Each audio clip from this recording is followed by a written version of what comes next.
Today is Friday, July 31st, 2020. Coming up on Roland Martin Unfiltered. St. Louis County's prosecutor says that he will not charge the former police officer who killed Michael Brown in Ferguson, Missouri, after a second investigation. Black church leaders sent an open letter to Joe Biden saying he must choose a black woman to be his vice president. We'll talk with Pastor Barbara Skinner. Jared Kushner had a secret plan for coronavirus testing. That blew up. What happened to that? Georgia Democratic Senator Vernon Jones says he's supporting Donald Trump for president. And in Alabama, a Republican lawmaker has resigned as a pastor of a church and was celebrating the birthday of a former KKK leader. Plus, St. Louis Circuit Attorney Kim Gardner is under attack. She'll join us to talk about why. Plus, a new round of anti-Trump viral ads to show you. And Jody Wiley is in the house to talk about her latest project. It is time to bring the funk. Roland Martin Unfiltered. Let's go. He's got it. Whatever the miss, he's on it. Whatever it is, he's got the scoop, the fact, the find. And when it breaks, he's right on time and it's rolling. Best believe he's knowing. Putting it down from sports to news to politics. With entertainment just for kicks, he's rolling. Yeah, it's Uncle Roro, y'all. Yeah, it's Roland Martin, yeah. Rolling with Roland now. He's funk, he's fresh, he's real, the best, you know he's Roland Martin now.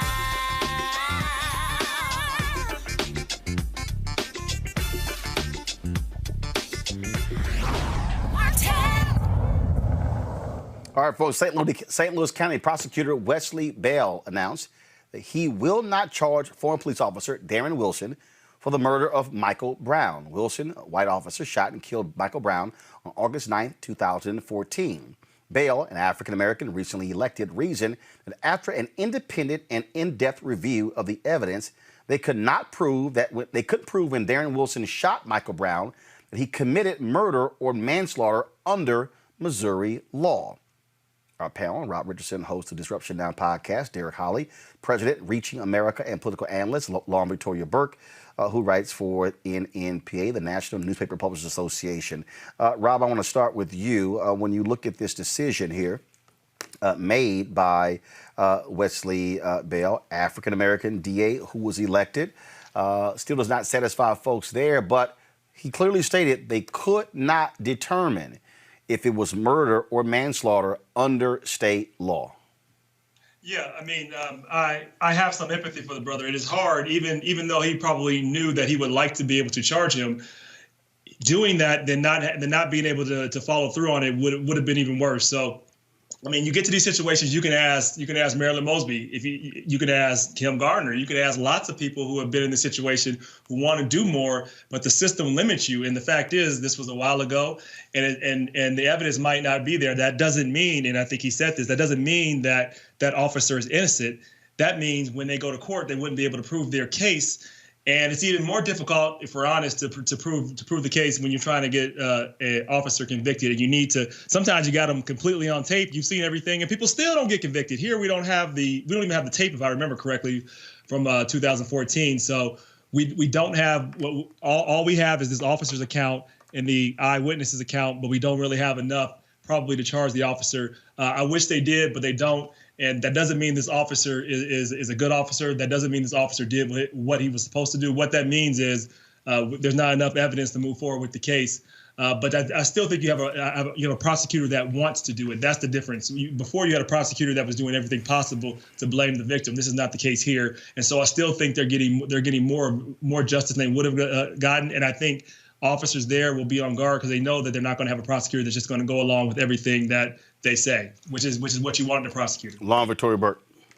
Yeah, I mean, obviously Wesley Bell was in large part elected because of the death of Michael Brown. I'm sure that people expected, some people are going to expect a different decision in this case, and I can't say that I blame them. It really matters who's in these positions. I totally understand the theory that, if you bring it to court and it doesn't work, then the disappointment is even greater.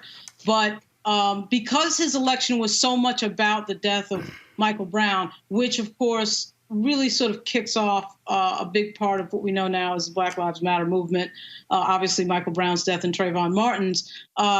you almost wish you'd have brought the case, because that death really makes no sense. The circumstances around it, some of the videotape that we see of Michael Brown in a convenience store beforehand, what he's doing, etc., doesn't comport with what ends up happening that causes his death. Also, the actions of the police after his death. I know this has nothing to do specifically with a criminal prosecution, but leaving his body out in the street, uncovered for hours, I think was a thing that was meant to send a signal to that community. And, until we get real about really confronting some of these issues around police violence, we're going to have sort of the same sort of result. And part of that is sort of challenging some of the institutional hurdles and the institutional problems that we've seen over and over again with regard to this issue and with regard to police violence. One of the things that this also makes clear, Derek, that the public now, I think, understands a lot more is really how the law is stacked, frankly, against citizens and in the favor of police officers. You look at some of these laws where, where police officers can obviously use deadly force. In some places, it's a matter of how many feet a person is from them. And we've talked to, in fact, when Eric Holder was Attorney General, one of the things that he said is that that the Congress needed to modify the law because the standard was so high, even when it came to civil rights abuses, as one of the reasons why they brought few cases against cops on the federal level. Yeah, I'm baffled by this one, Roland. I agree with Lori and Ron on a lot of things they said. And you look at the tapes that that did come out about Michael Brown, and it seemed clear enough that, a conviction could come with this case right here. But then, Roland, I look at what has happened, and did we see everything? Because here we have a prosecutor who ran on the platform after this situation happened. And there was even one parent, I think it was his parent or an uncle, who stormed out of the courtroom, was like, this will be your last term in office. I mean, people are furious about this. So I'm wondering if there could be something else that we haven't seen, because to have an independent counsel come in and do an investigation, that was 3 different investigations go down, and they couldn't determine that this cop there was any wrongdoing. Well, first you got to remember, we didn't have a tape. We did not have a tape. That's what I'm trusting. That was first. Wilson was not wearing a body camera. So we actually don't have a recording of the shooting. The video that was released actually was video from a convenience store where the convenience store person said Michael Brown grabbed some cigarettes, and the person said, "Oh, he was stealing that." That's what we have. And so I think one of the things that the Michael Brown case, obviously the other cases that took place, Eric Garner and so many others, that was one of the reasons why you had such a push for body cameras, so the public, prosecutors, and others can be able to actually see what happened and hear the conversations. And so that's one of the issues here. And so bottom line is, if you can only, and you got to remember, one of the other issues I think a lot of people are also learning, and when we had the police chief from Durham on, who leads Noble, one of the other problems when it comes to cops is they literally have laws and procedures set up to where they don't have to give an investigative account until later. In fact, some of them can actually review the witness statements from witnesses before they even give their comment. In Georgia, until they changed the law, a police officer who was being investigated by a grand jury actually got to sit in the grand jury proceedings to hear what witnesses said against him or her before they testified. Now, grand jury proceedings are supposed to be secret. So that's my point. One of the things that we have learned over the last several years after these spate of cases has been how the laws have been so positioned in favor of cops that you barely have any shot at being able to have justice when it's set up to have an officer get off every time. Exactly. I'll just say one really quick thing on that. Hold on one second. Hold on. Rob and Derek. Okay. Yeah, I mean, because the points that are brought up, that it would have been nice to have justice on this, and I know a lot of people expected that to happen. Here's the thing, though. This is one person one prosecutor, which has a lot of power. But if you can talk to that city council, they need to reform those contracts. They need to look at qualified immunity. They need to make sure that the police don't have so much power that this prosecutor can actually do his job. And this was done years before. We're talking about 2014 when the evidence was already set up. And so he could have brought that case and it would have been worse off. I think actually the family would have just gone through more trauma. He would not have been able to prove his case. And it's unfortunate, but the result shouldn't be not to give up. It should be those that, okay, can we make sure we elect more city council people to hold these people accountable? It's a system-wide effort. It's not going to be one person. It's not going to be one time. It's a continuous long-term fight, and that's how people have to look at this. Derek, go ahead. I was going to say, the way I read the article, actually yesterday when it came on AP, I was like, wow, I couldn't believe that this has happened. But the way I understood it, the prosecutor brought in his own independent independent investigation on this thing. And so that's why I'm trying to understand what happened or what evidence did he not have in order to see that this, to determine any kind of wrongful doing from this cop who shot Michael Brown. Well, one of the things that we have seen, which was the case with Cuyahoga County there in Cleveland with the Tamir Rice case, how the prosecutor there acted more like the defense attorney. Same thing that happened in Staten Island with Eric Garner. Same thing that happened in the case of Ahmaud Arbery with those first two district attorneys. And so one of the reasons we have seen this increase in the election of progressive district attorneys is because we've had DAs for decades operate as if they are on the side of police officers. That pretty much you basically were fighting the cop and the DA, as opposed to the district attorney saying, my job is to look at the evidence, not say I believe you over you. I need to assess what's in front of me, make my decision. And guess what? That DA in Cuyahoga County in Cleveland lost in his Democratic primary. That DA in St. Louis lost to Wesley Bell. We've seen other DAs, we're seeing losing these races because they have sided more with cops as opposed to really looking at it with the people. And Lauren, that's what people simply want is they want to be able to trust that the district attorney, a lawyer, is going to make the right decision as opposed to, oh no, a cop? Hey, buddy, we're on your side. Yeah, and I think the fact that, let's be real, I mean, this is a historic moment in racial justice. Michael Brown's death is a historic moment. Now, I'm not saying you should bring a prosecution because it's a historic moment, but yeah, you can bet that family members were storming out of the courtroom because Bob McCullough leaving office and Wesley Bell getting into that office was a huge, huge change, and people expect that to mean something. And to me, if he's going to make the same decisions as Bob McCullough, what was the point of this? Is where people start getting into this thing of, and I'm not saying I agree with it, of why are we voting? Because I'm not saying that it would have been easy. We know it would not have been easy. It's traditionally never been easy to prosecute a law enforcement officer. Everybody knows that the bar is extremely high, and the rules are set up for them to effectively get away with murder and not be prosecuted for it. But this case was not only a historic case, but it made no sense from any narrative, from any standpoint, that an 18-year-old being stopped in the street for jaywalking with absolutely zero criminal record, zero suspensions from school, ends up getting shot. What was it? 6 or 7 times in the middle of the street in broad daylight. I mean, so I think that people who are, storming out of the courtroom, I'm agreeing with them about storming out of the courtroom. First of all, you got to remember, there was no trial. Remember, there was no trial here. Remember, the district attorney had that big announcement at nighttime announcing he was not filing charges. So there was never a trial in the case of Mike Brown. Right.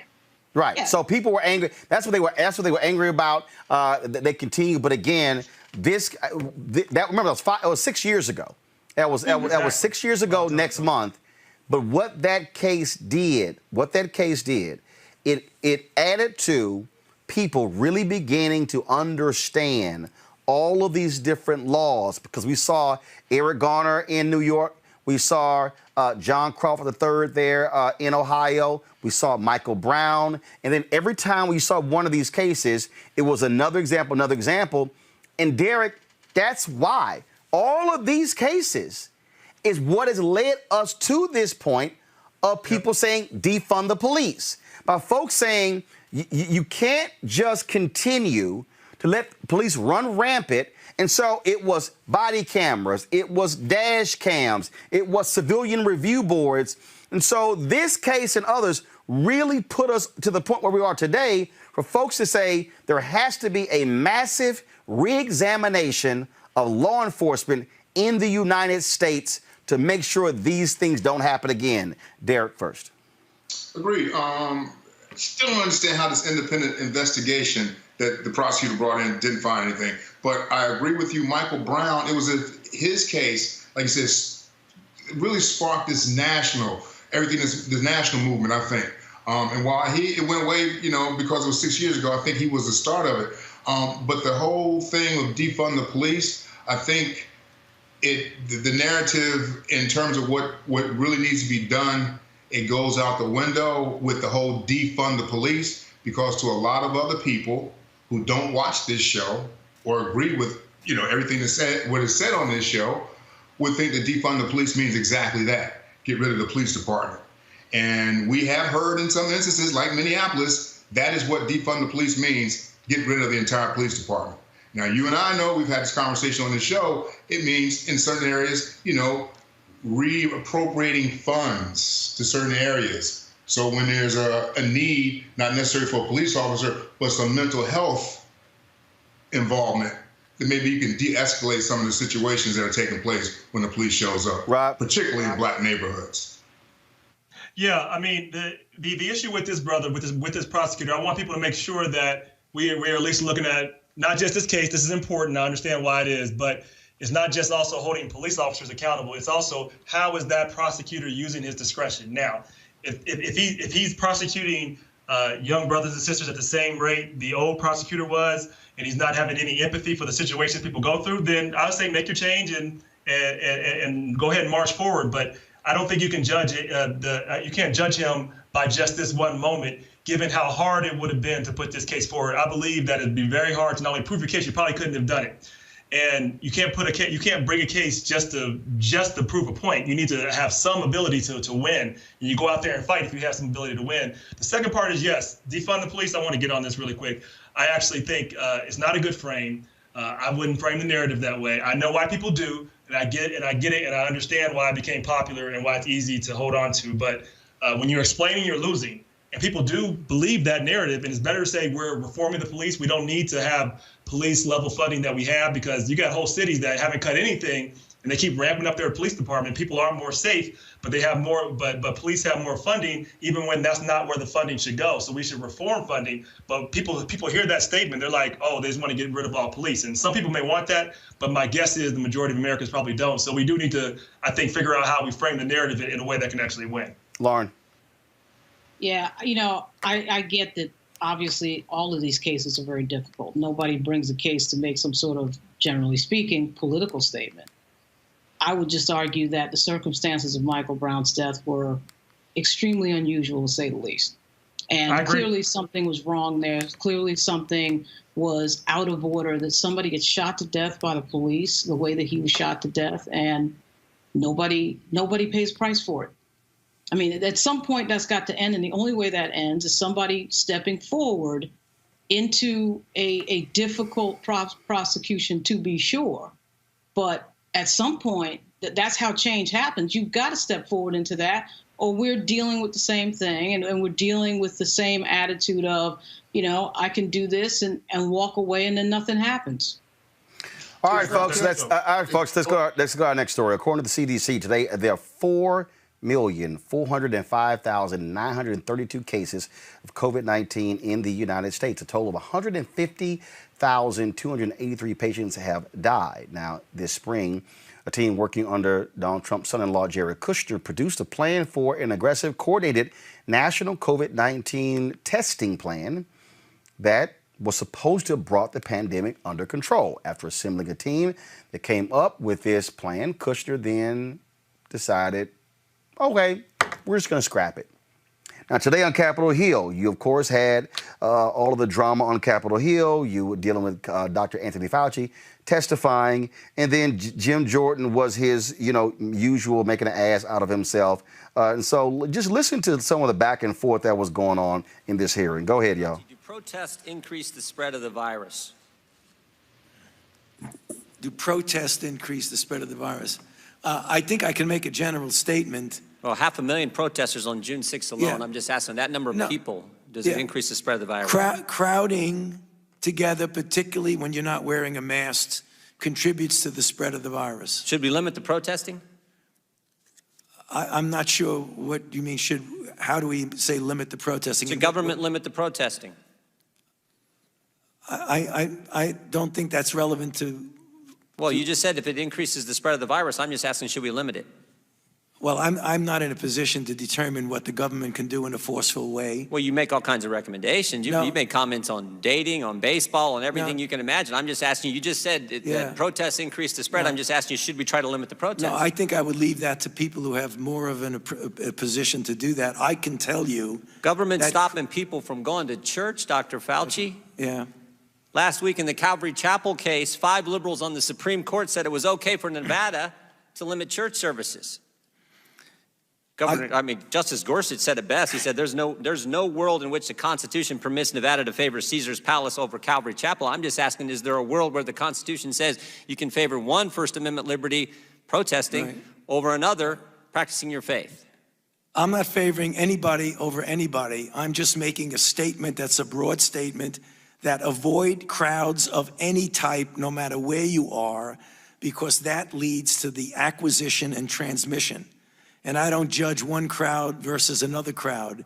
When you're in a crowd, particularly if you're not wearing a mask, that induces the spread. It's a simple question, doctor. Should we limit the protests? Government is obviously limiting people going to church. And look, there's been no violence that I can see at church. I haven't seen people during a church service go out and harm police officers or burn buildings. But we know that, for 63 days. Rob, you're from Ohio. There's nothing like it. Jim Jordan's one of the biggest asses on Capitol Hill. Here's what's interesting about Jim Jordan's question.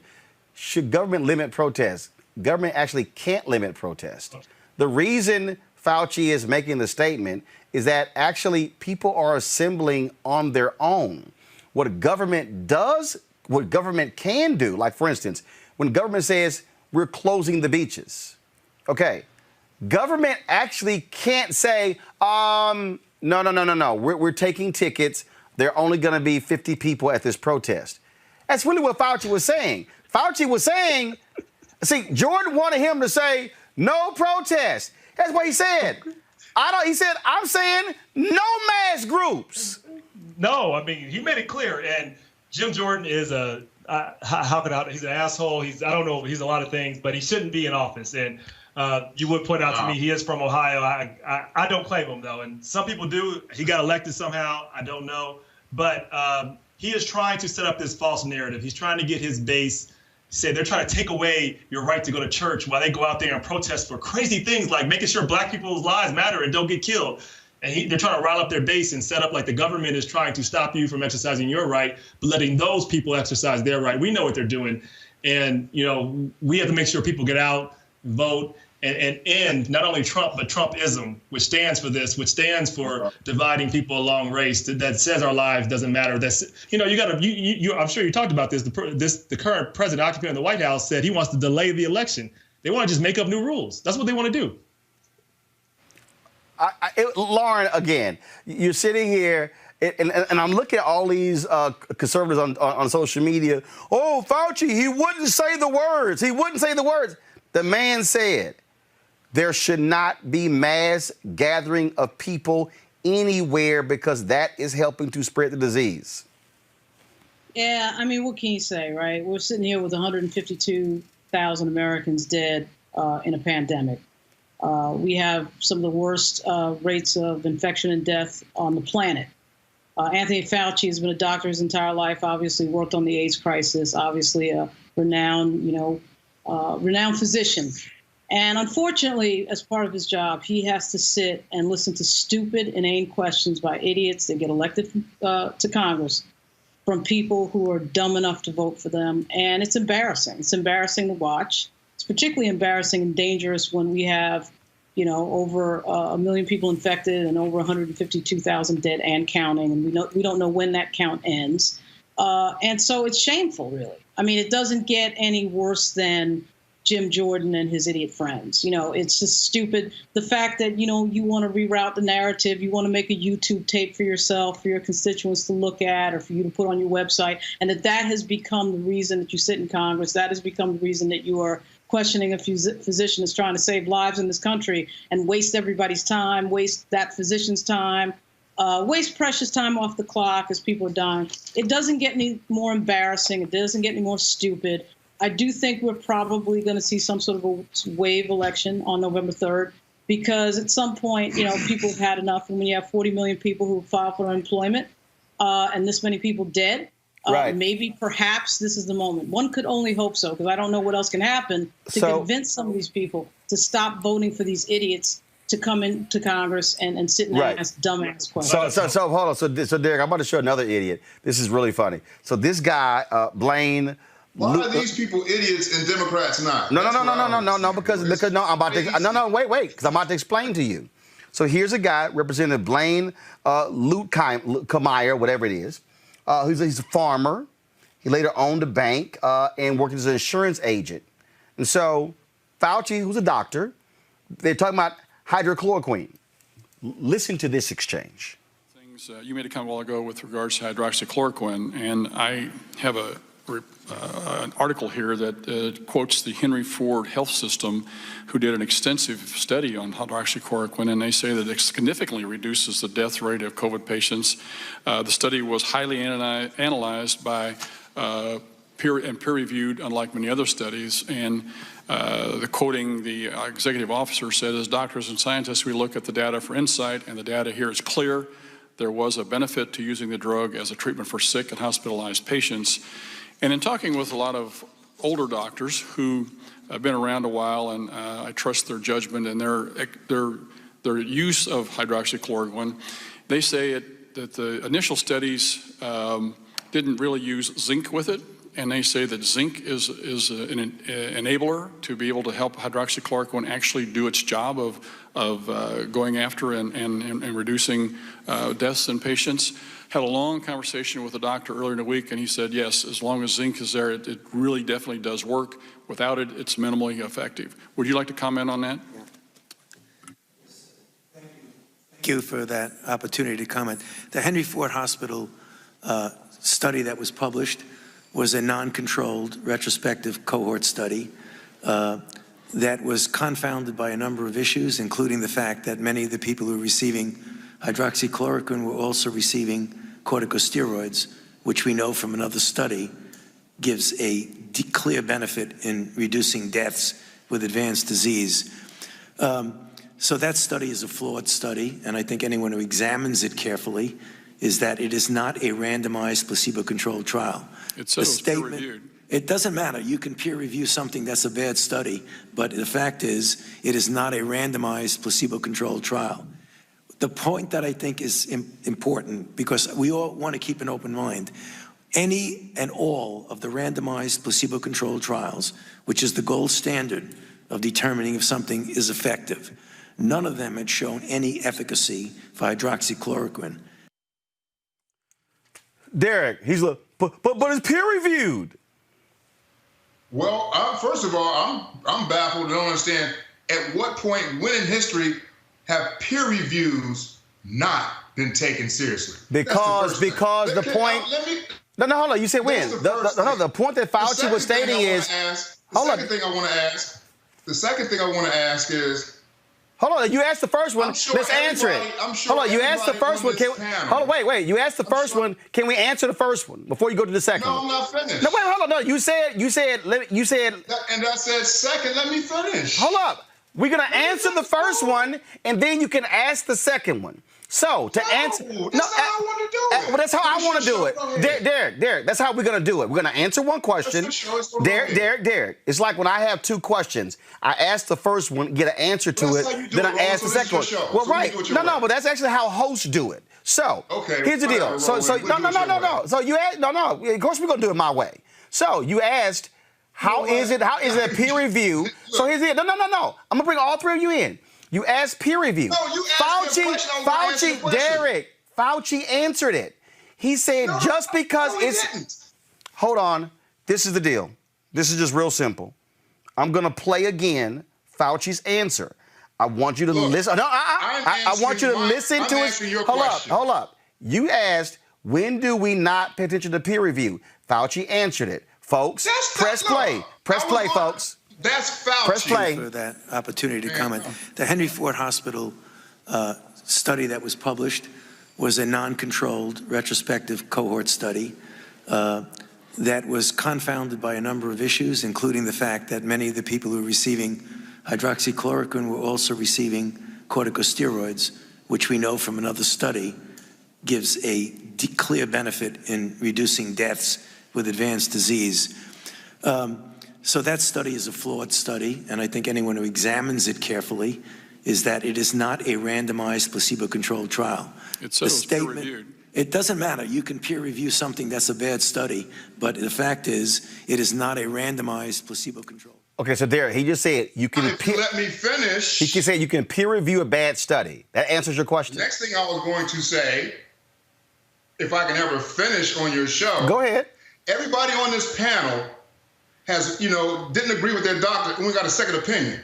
Why the hell does Dr. Fauci got to be the end-all to be-all? We can get a second opinion because there are other doctors who disagree with Dr. Fauci. And they have PhDs just like him, and they're not wrong for disagreeing with Dr. Fauci. I got a question for you. I'm not wrong for disagreeing with what y'all have to say. Actually, if we're stating facts and you're not stating facts, then you could be wrong. But Rob, here's the deal. Rob, here's the deal.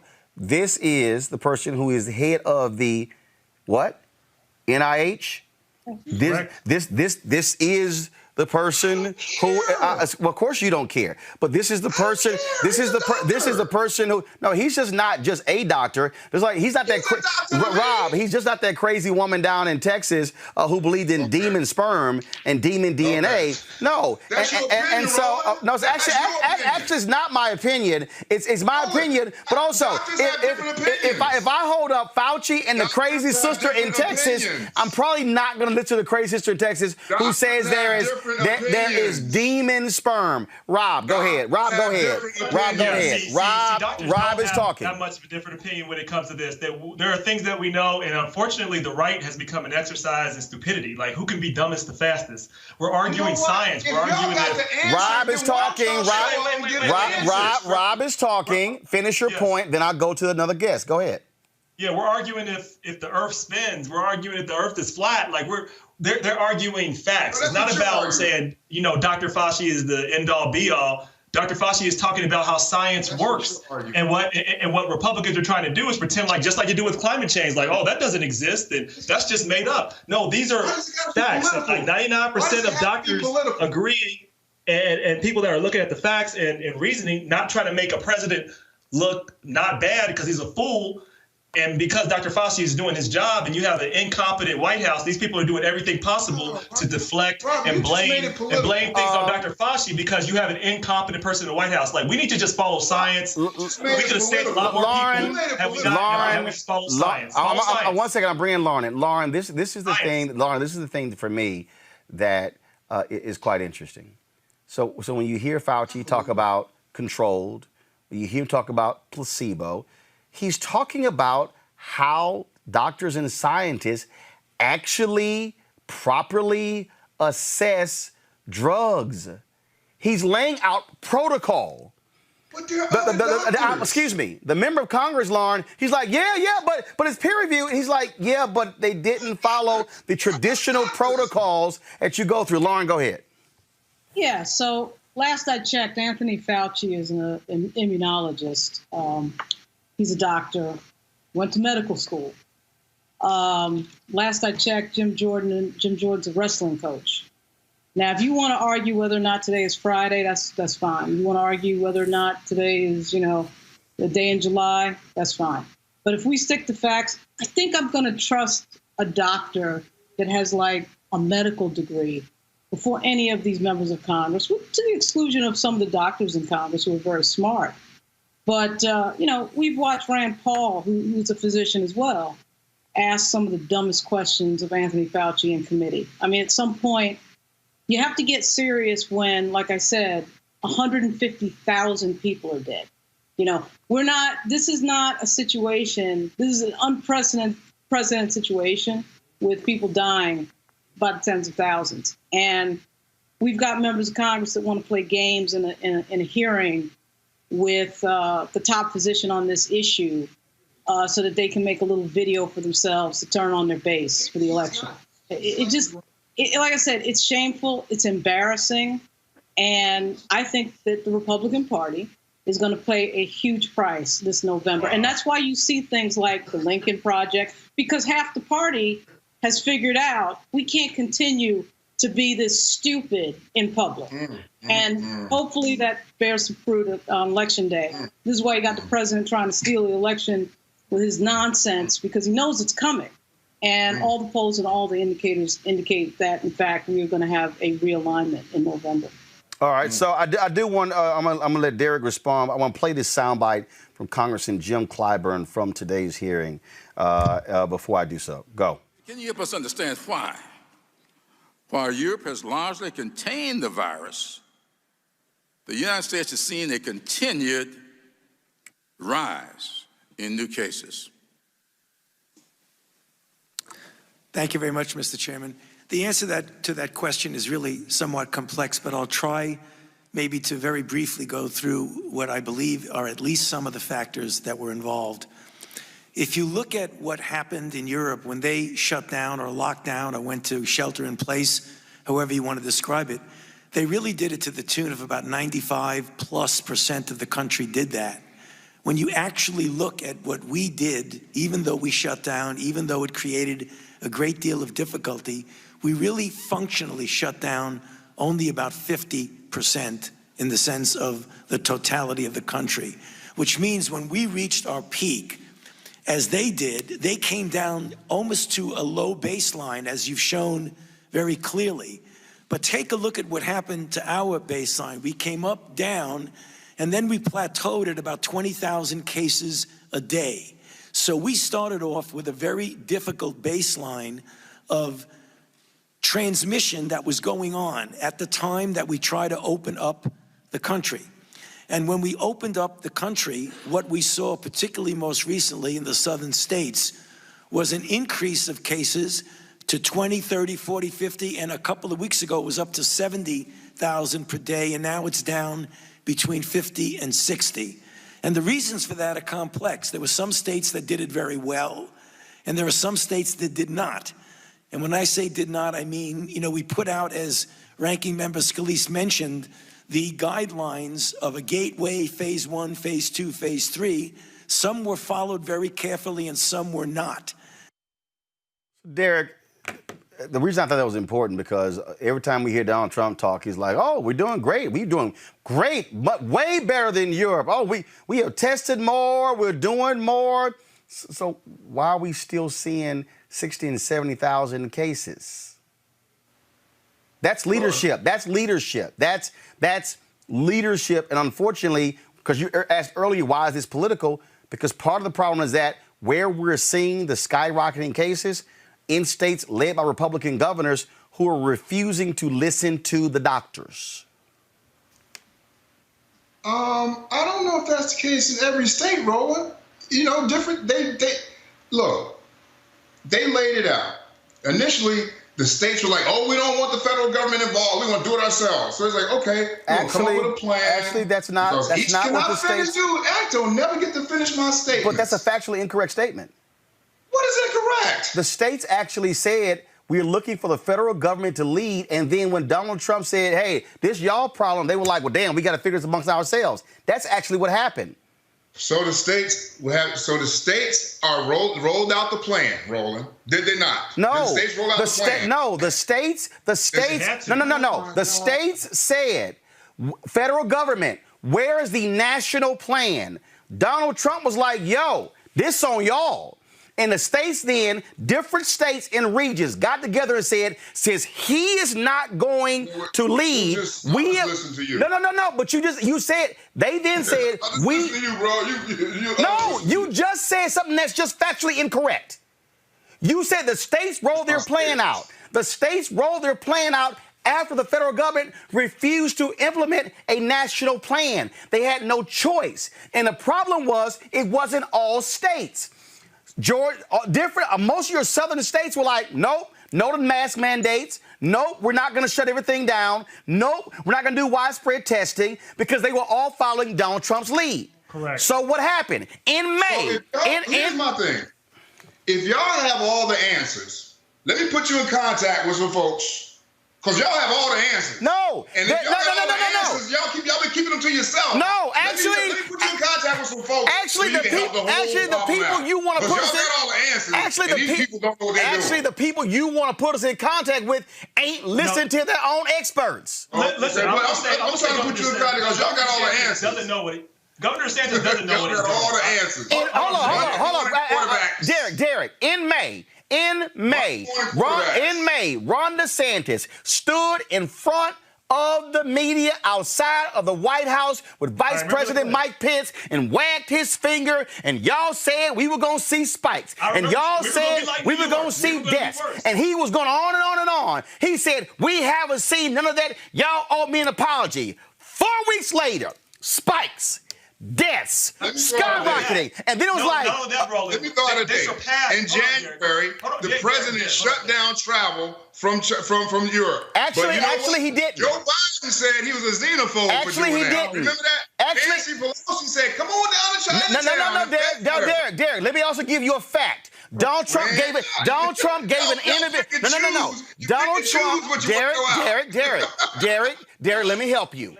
Donald Trump gave an interview on CNBC. He said there's one person from China with it in America. A week later, he said, a week later, Donald Trump said, we have 15 cases in America. We'll soon be down to 0. That actually came out of his mouth. Right now, Derek, we have 152,000 dead. Okay. Well, it's there. Y'all got all the answers. Rob, go ahead. Hold on a second, Derek. We're not saying we have all the answers. We can just tell, we know it's Friday. We know it's Friday. We know some certain facts. And, no matter how much you might want to defend somebody because they're from your party, this guy is not doing a good job. I'm not defending anyone, Ron. Hold on. That's the thing. I'm not defending anyone. Hold on. Relax. All I'm saying is Trump. Wait a minute. Trump has done not only a bad job, he's done a horrible job. He's both incompetent and corrupt. And now he's put people's lives at risk just because he wanted to prove a political point. Honestly, had he been a normal president, he probably would have had a chance to pivot from this and show some leadership.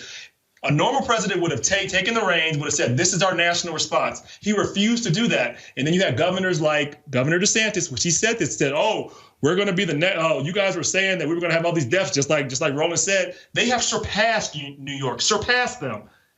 We have full leaders. We have the guy, the governor of Georgia, who is trying to get rid of mask mandates just to look good for Trump. That's stupid. That's not. And so I want to say this: we do have a Republican governor here in Ohio who has rejected what Trump has done. He's not been perfect, but he's tried to actually go for the evidence. Here in Ohio, he's done that. Same as a Republican governor in Maryland, Larry Hogan, because you have. So it's not Republican. It's common sense. Right. That's it. Right. In fact, the governor of Alabama, Kay Ivey, she said, no, we're going to have a mask mandate. We're going to close businesses down. Y'all validated my point. Why is it got to be political? That's all I was saying. Because why? Because why is it got to be political every time it's somebody else's mouth? Because most of the stupid people who are making decisions are Republicans. That's and they put us in this position. Let me say this, because hey, Derek. Rob, 20 seconds, next story, go. I'll be very quick. Like, wearing a mask became political because Trump said, I'm not going to go out and wear a mask. And then suddenly he wears a mask and now it's saving people's lives. Like, he should have done that from the beginning. It shouldn't be political. This is stupid. Period. Simple as that. All right, folks. Our next story. Black clergy leaders from across the country have signed an open letter to Vice President Joe Biden insisting that he choose one of the black women political leaders for vice president. They believe that having a black woman on the ticket offers the best scenario for Democrats to be victorious in the 2020 presidential election. Joining us right now is one of the signees, Reverend Dr. Barbara Williams Skinner, co-chair of the National Black Clergy Network. We obviously are getting to the point, Dr. Skinner, where Biden has to make a decision. We've seen these stories now where you got folks who are crapping on Senator Kamala Harris. Now they're saying, oh, they're down to compare her to Congresswoman Karen Bass. You got Ambassador Susan Rice. You got all this sort of stuff along those lines. Y'all aren't picking a winner among the black women. Y'all are saying you just better pick a black woman, correct? We're saying at the time that we're in, Roland, with voter suppression on steroids, with what is at stake being so high, with democracy literally at stake, that we don't have time and we have no do-overs. We need the best organized, energized, engaged black community, white community, young people's community possible. We don't have that. We need vitality in this race. We need everybody who can vote out voting. They're trying to suppress the vote, stop the mail, slow down the mail, discourage people. We saw the impact of that in 2017. You know, in 2012, the black vote turnout was higher than the white vote turnout ever in history. It went down in 2016 with voter suppression. We're saying voter suppression is even more incredibly in your face. It's at the George Wallace level right now. So we need the best candidate who can help this party win, and that is a black woman. But you got these white progressives who say no, they want Senator Elizabeth Warren. We're saying we're giving you the benefit. The issue is this. Do you want to win? You want the base that's been the most faithful over the years? Not just black people, but black women have been that base that you could count on. You want that base out and energized. That's the point. You want to win, or do you want to win? The issue is that we don't have a do-over. Our community is going to be hurt harder than others, poor white, Asians, Native Americans, Latinos, than any other. We don't have the opportunity to get this right. We're almost at the point now where we're losing voting rights. We have fair housing kicked to the gutter by this administration. What will happen in another 4 years to our democracy? We're saying we have an opportunity now. People have not been in the street for the same thing. They want change. We're talking about what would look like change in America right now, and that is a black woman on the ticket helping this candidate to win. One of the things that, and again, so if you look at the folks who is on his short list, Senator Kamala Harris, Congresswoman Karen Bass, Congresswoman Val Demings, Atlanta Mayor Keisha Lance Bottoms, and former National Security Advisor and UN Ambassador Susan Rice. There are others who's considering as well. That decision is going to come down real soon. Look, I agree with you. I've been saying for the longest, Biden has no choice but to pick a black woman, because the reality is black voters were the ones who saved his behind when we came to South Carolina. And then if he does not, what he does, he guarantees the critics to say, see, there you go. Black folks being political sharecroppers, saving your butt, but then not having a return on their investment. We have more than the top of the ticket, Roland. We've got the Senate, the House. We've got down ballot, sheriff's races, all of the other races that impact our policing, our schools, our housing, our wealth gap, our criminal justice system. I'm saying in my lifetime, I don't know when the stakes have been higher, and your lifetime. And we have an opportunity now. We're either going to take it and go forward, or we're going to go back and we're going to regret it. We have an opportunity to win with the best. We have an opportunity to show the world that Black lives matter, that in fact we have the best candidates among all of those Black women. We think the president to be is going to really have a partner who can make a difference in the White House, and we're offering to that. All right. Pastor Barbara Skinner, we certainly appreciate it. Thanks a lot. Thank you very much. Lauren, I want to go to you. Does he have no choice? Will he pick a black woman? Yeah, I think he does have no choice. When he sort of boxed himself in on the idea of I'm going to pick a female running mate, that sort of boxed him in right there. I think, frankly, the activist community has done a really good job of pushing the idea of an African-American female. And I've always thought that it was going to be Kamala Harris, but, I can see that the Susan Rice thing is building, and he knows her from the administration. So you think the pick is going to be Susan Rice? No, I actually think I think it's going to be Kamala Harris. Actually. Okay, Rob. But Susan Rice is sort of snuck in there. Personally, I think she's boring, but that's just me. I also think that when you're 77 years old, you do have to be very careful not to get into Sarah Palin territory. It is not to suggest that Senator Harris is in that territory. I think she's qualified certainly to be Vice President of the United States. I'm just saying that, there are some people on the list that I think that it could be a question mark as to whether or not they would be prepared to take over the presidency. Got it. Got it. Yeah. Rob. Yeah, I remember we had this conversation months ago, pre-George Floyd, pre-protest, and my statement then was, I don't think he's going to do it. Now my statement is that I think he was already under pressure. He has to do it in this moment. I would believe it's going to be Kamala Harris would have the tip, just because I think it's very hard to try to introduce somebody to the national stage at the very last minute for the last 2 months of a campaign, and we haven't seen these folks go out. We don't know some of the other folks is I guess what they have, skeletons in their closet, what will come out, the attacks that are coming against them. I think Kamala, what those are. You should be able to prepare for them. But again, I'll take any black woman that's there. I'll be proud if they come up, and we'll see. Derek, does he have any choice but to pick a black woman? Yes, I think he does, and I think anybody for us to stand up here is purely speculation. Obviously, it's speculation.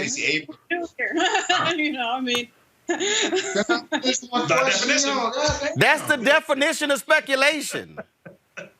Anyway, Shorty. That's like saying the sky is blue. It's blue. Go ahead, Derek. As I was saying, you damn Omegas. Go ahead. A few months ago, when Stacey Abrams was getting a lot of the nod for the VP, I said to some people, well, Stacey Abrams, you know what? She can't raise enough money. And I got a bunch of pushback and a lot from people when I said that. And I think that's a huge factor. Who can raise the most money to go after and compete with Donald Trump? And so when you start looking at that, I think Kamala Harris could. But on the flip of it, I think Elizabeth Warren would be the best one suited to do that. That's my take on it. Okay. All right. Here's the deal, folks. Joe Biden's going to pick a black woman. He's had no choice but to pick an African-American woman. He absolutely has to have significant black turnout. And if he does not pick an African-American woman to be his VP nominee, what he does is guarantee this whole narrative that he is dissing black folks when they're the ones who saved his political hide after he lost Iowa, after he lost New Hampshire, after he lost Nevada. And so that's what it is. I think the pick is going to be Senator Kamala Harris. My dark horse is Congresswoman Val Demings. That's what I think. All right, y'all. All right, we got a new batch of online viral ads. Roll it. A failed president. The worst economy in U.S. history. More Americans have died in this 4-month period than ever before. Donald Trump's response? Stop the election. He can't win. We voted during the wars. We voted in the Great Depression. We voted when civil unrest swept the country. Americans died for our right to vote. Americans marched for our right to vote. Americans were beaten and brutalized for our right to vote. Now a failed president faces defeat, with millions out of work and tens of thousands dying from his incompetence and neglect, threatening the very foundations of democracy. Donald Trump, here's the message. We will vote. We will defend America. We will throw you and your failed cronies out of office. The choice, America or Trump.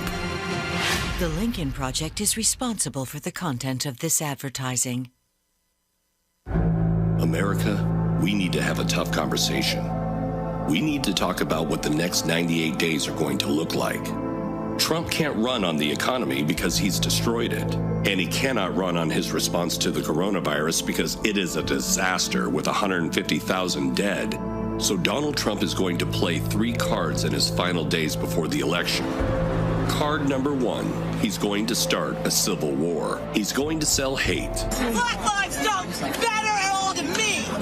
White lives matter. He knows he doesn't have the black or Latino vote. Look at my African American over here. They're rapists. So his plan is to scare the hell out of white people. You can't do the mail-in ballots because you're going to have tremendous fraud. His entire campaign will boil down to if you don't elect Trump, black and Latino people will fall from the sky and take over the country. She got the gun on me. Get away. She got the gun on me. With the full support of Bill Barr, Trump is sending officers into major cities to incite riots. Violent rioters and anarchists.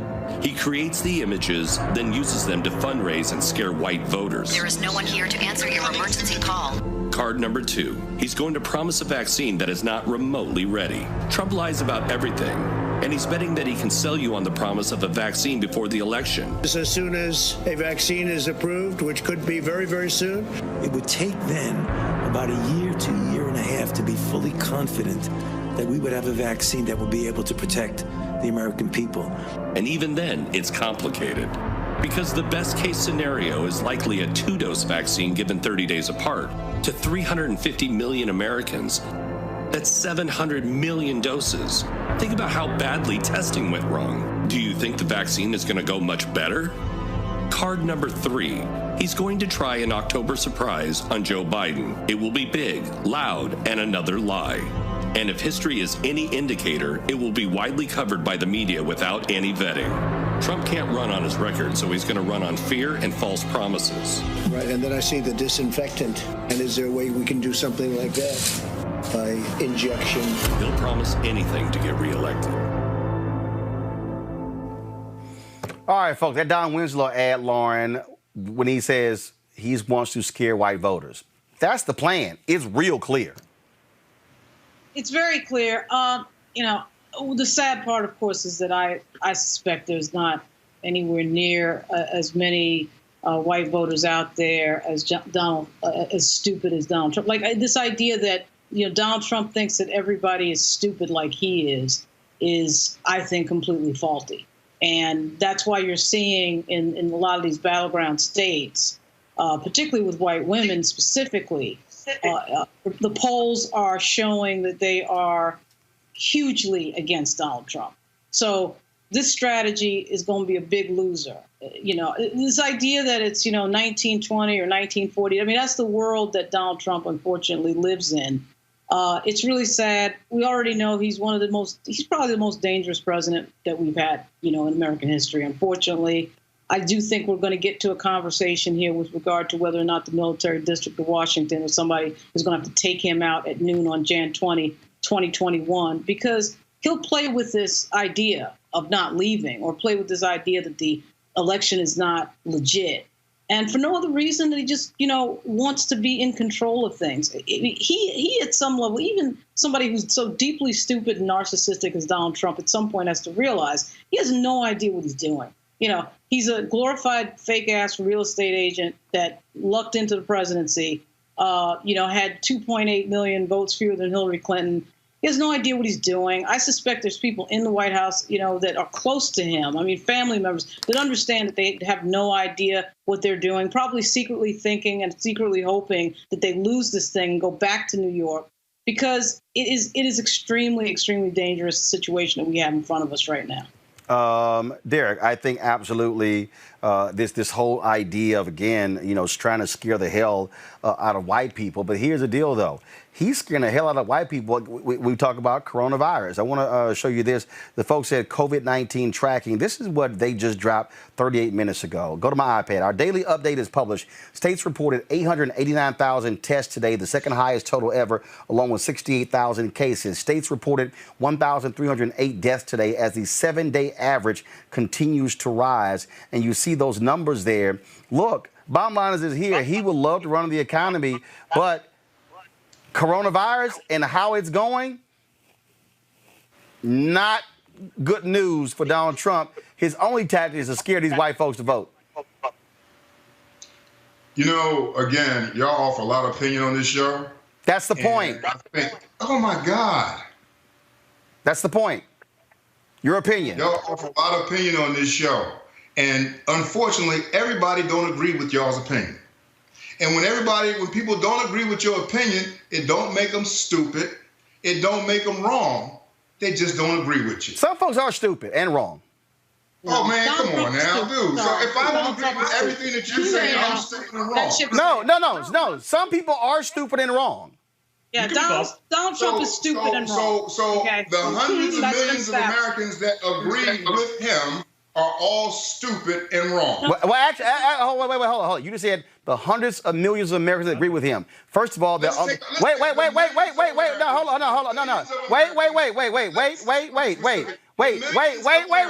up.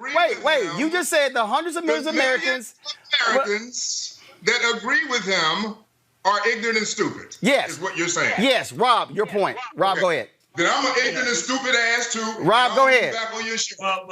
Well, I want to say this. If you're going to go out and not wear a mask, I'm just be off your show. I'm an ignorant, stupid ass too. Rob, go ahead. If you're going to not wear a mask because this president tells you not to, would you call that smart? Would you call it smart that you know you have an infectious disease and you see people dying that you're going to continue to do that? I mean, I don't know. I don't think that's a smart thing to do. I don't think it's a wise thing to do. I don't think it's a prudent thing to do. If you want to do that, that is your constitutional right to do that. People have a constitutional right to do it when they want to. But you know what? But then you don't have a right to put others in jeopardy. That's the problem. And so you don't have a right to call people stupid because they don't agree with you. Actually, yes, I can. Yeah, no, I'm saying it's stupid not to wear a mask when you know you're putting yourself at risk. Why would you want to do that to yourself and your family? It's selfish. It's that too. You want to say all those things? Those are selfish, stupid things to do. Rob, people and agree it's with not going to help us. Yeah, people just don't agree with you. Stupid because they don't agree. I'm saying that Donald Trump is stupid because they don't agree with you. They're stupid. I'm not saying that they're not. One second. No, wait. Right, no, wait. Here's the deal.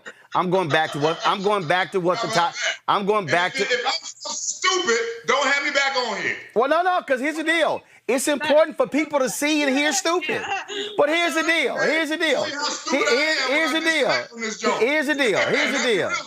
Well, that's fine, but you can be replaced. Here's the whole deal. I started off by saying,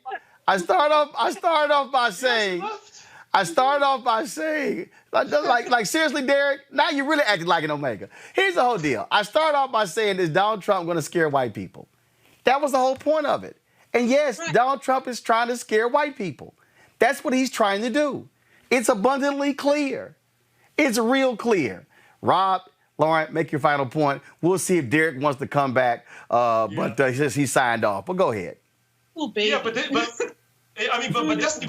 what the right is trying to do. They're trying to get people outraged that they're calling you stupid. They're trying to take away your country. They're taking away your First Amendment rights to go to the church. No, we're not. We're trying to make sure you live. And we're trying to get you to listen to facts. And I don't want anybody to die anymore when they don't have to. That is stupid to go out to a political rally just because he tells you to, when he's going to go out and wear a mask, but he's going to put you at risk. That's not smart. That's not wise. It's reckless. Why do this? Like, this is not smart. And we can do better things as Americans. Let's actually argue over tax policy and things like that. Let's go back to arguing over that, not arguing over scientific facts. Stop it. This is crazy. Go ahead, Lauren. Look, people who want to sit on TV and cape for these idiots, give me a break. I mean, what do you, is Derek getting a little paycheck from these people? Like, what are you proving? Like, defending Donald Trump. Donald Trump is one of the stupidest presidents we've had in American history. And his inaction, his lack of having a plan, has contributed to the deaths of 150,000 Americans. Like, what more do you need to happen at this point? And if you want to be an idiot and get on and defend that, okay, it's a free country. The First Amendment is there for a reason. But you think if I am or anybody else is going to sit here and not call this out for what it is on a daily basis, you got to be out of your mind. And here's the deal. And so what? And here's the deal. And here's the deal. Very simple. Okay, my last comment on this topic. Here's the deal. They call us No. Here's the deal. Here's the deal. If I disagree with you, I'm going to disagree with you. I'm going to push back. Now, you could be all upset, mad, like, oh my goodness, why are you disagreeing with me? But I'm going to disagree with you. Get over it. It's going to happen. Now, here's the deal. If you don't want to come back, you ain't got to come on. But I was being very factual. I will replace you. The deal is real simple. I don't care. I've had other people who say, I'm not coming back. Okay, there will be a panel on Monday and on Tuesday and Wednesday and Thursday and Friday. Got to go to a break. When we come back, we're going to talk with St. Louis attorney Kim Gardner. She's been under constant duress because folks do not want to see a black woman as a top attorney in St. Louis. She's next on Roland Martin Unfiltered. You want to support Roland Martin Unfiltered? Be sure to join our Bring the Funk fan club. Every dollar that you give to us supports our daily digital show. There's only one daily digital show out here that keeps it black and keep it real as Roland Martin Unfiltered. Support the Roland Martin Unfiltered daily digital show by going to RolandMartinUnfiltered.com. Our goal is to get 20,000 of our fans contributing $50 each for the whole year. You can make this possible. RolandMartinUnfiltered.com. All right, St. Louis couple charged with illegally pointing guns at protesters outside of their home last month. They want to disqualify St. Louis Circuit Attorney Kim Gardner from their case, claiming she exploited the confrontation for political gain. This is only the latest attack against Gardner. Folks, they have been targeting her, trying to stop her from doing her job from the moment she got in. She joins us right now on Roland Martin Unfiltered. Kim, glad to have you back. How you doing, Roland? How you been doing? So now you're exploiting this for political gain, really? Simply not true. But that's the fear tactic of President Donald Trump and the Senator Josh Hawley of my state, as well as now Governor Parsons and Attorney General Schmidt. They're using their political pandering to distract from the COVID-19 pandemic that they have failed on every level of leadership to address. And we have increasing deaths in the state of Missouri. And the thing here is, again, and for folks who don't know, they have been, you have been constantly attacked for every move. Just give our viewers and listeners an understanding of the hell they have been putting you through since you became circuit attorney. Well, every chance I have enacted reform in the city of St. Louis and been successful in spite of all the vitriol that has been lodged against me on every level. You know, I was the prosecutor that held the former governor, Eric Greitens, accountable. And basically, this is the political attacks that continue to be lodged against me, because it's not about Kim Gardner. It's about silencing the will of the people. And if you remember, I was on your show previously talking about the lawsuit I lodged against the city, and as well as the powerful few that continue to impede the will of the voters. And that's what this is about. This is about the, election is August 4th, and the people of the city of St. Louis can decide whether they want to continue with a reform-minded prosecutor like myself. But we have people like President Donald Trump, as well as Senator Josh Hawley and the Attorney General, Eric Schmidt, who want to also use this because they're running August 4th. And they've never ran for the office. They were appointed. And so they're using this political pandering to a base to cause racial divide. And we all know that it exists, the fear of racial divide and the fear of reform in the city of St. Louis. And that's what is at stake. Now, so explain to people also, you're a circuit attorney, but then you have Wesley Bell, who is he county DA? Explain to people what the difference is. Prosecuting attorney. We call the circuit attorney is like a DA everywhere else, and we call the other prosecutors in the state prosecuting attorneys. So I'm the only circuit attorney in the city of St. Louis. Okay, so you're basically the St. Louis City DA. Yes. And he's the county DA. Yes. Okay, which is also a weird system there because, like, for instance, I'm from Houston. We have a Harris County DA. There's a county DA. There's no city DA. So St. Louis is set up a little bit. I mean, that area, Missouri is set up a lot different in terms of how you sort of have these roles. Yeah, I mean, we have 114 DAs in our state, and I happen to be a county within a county, and so I'm called the circuit attorney, and I only cover the city of St. Louis. And so, and again, when you talk about, the attacks, we had you on before, and I mean, they literally went to court and said you can't pursue cases. You've had state Republicans trying to get you removed from cases as well, said you didn't have any jurisdiction. You've been fighting for. You laid out an investigation that said that I guess it was a black man did not commit a crime, should not be in prison. They basically said you don't have standing. I mean, it's like every effort to do your job, they have been trying to block. Yes, I mean, if you look at it, this is the attacks that the reform-minded African-American female prosecutors around this country, like a Marilyn Mosby, like a Kim Foxx, and Aramis Ella, and many others, Stephanie Morales, many others face.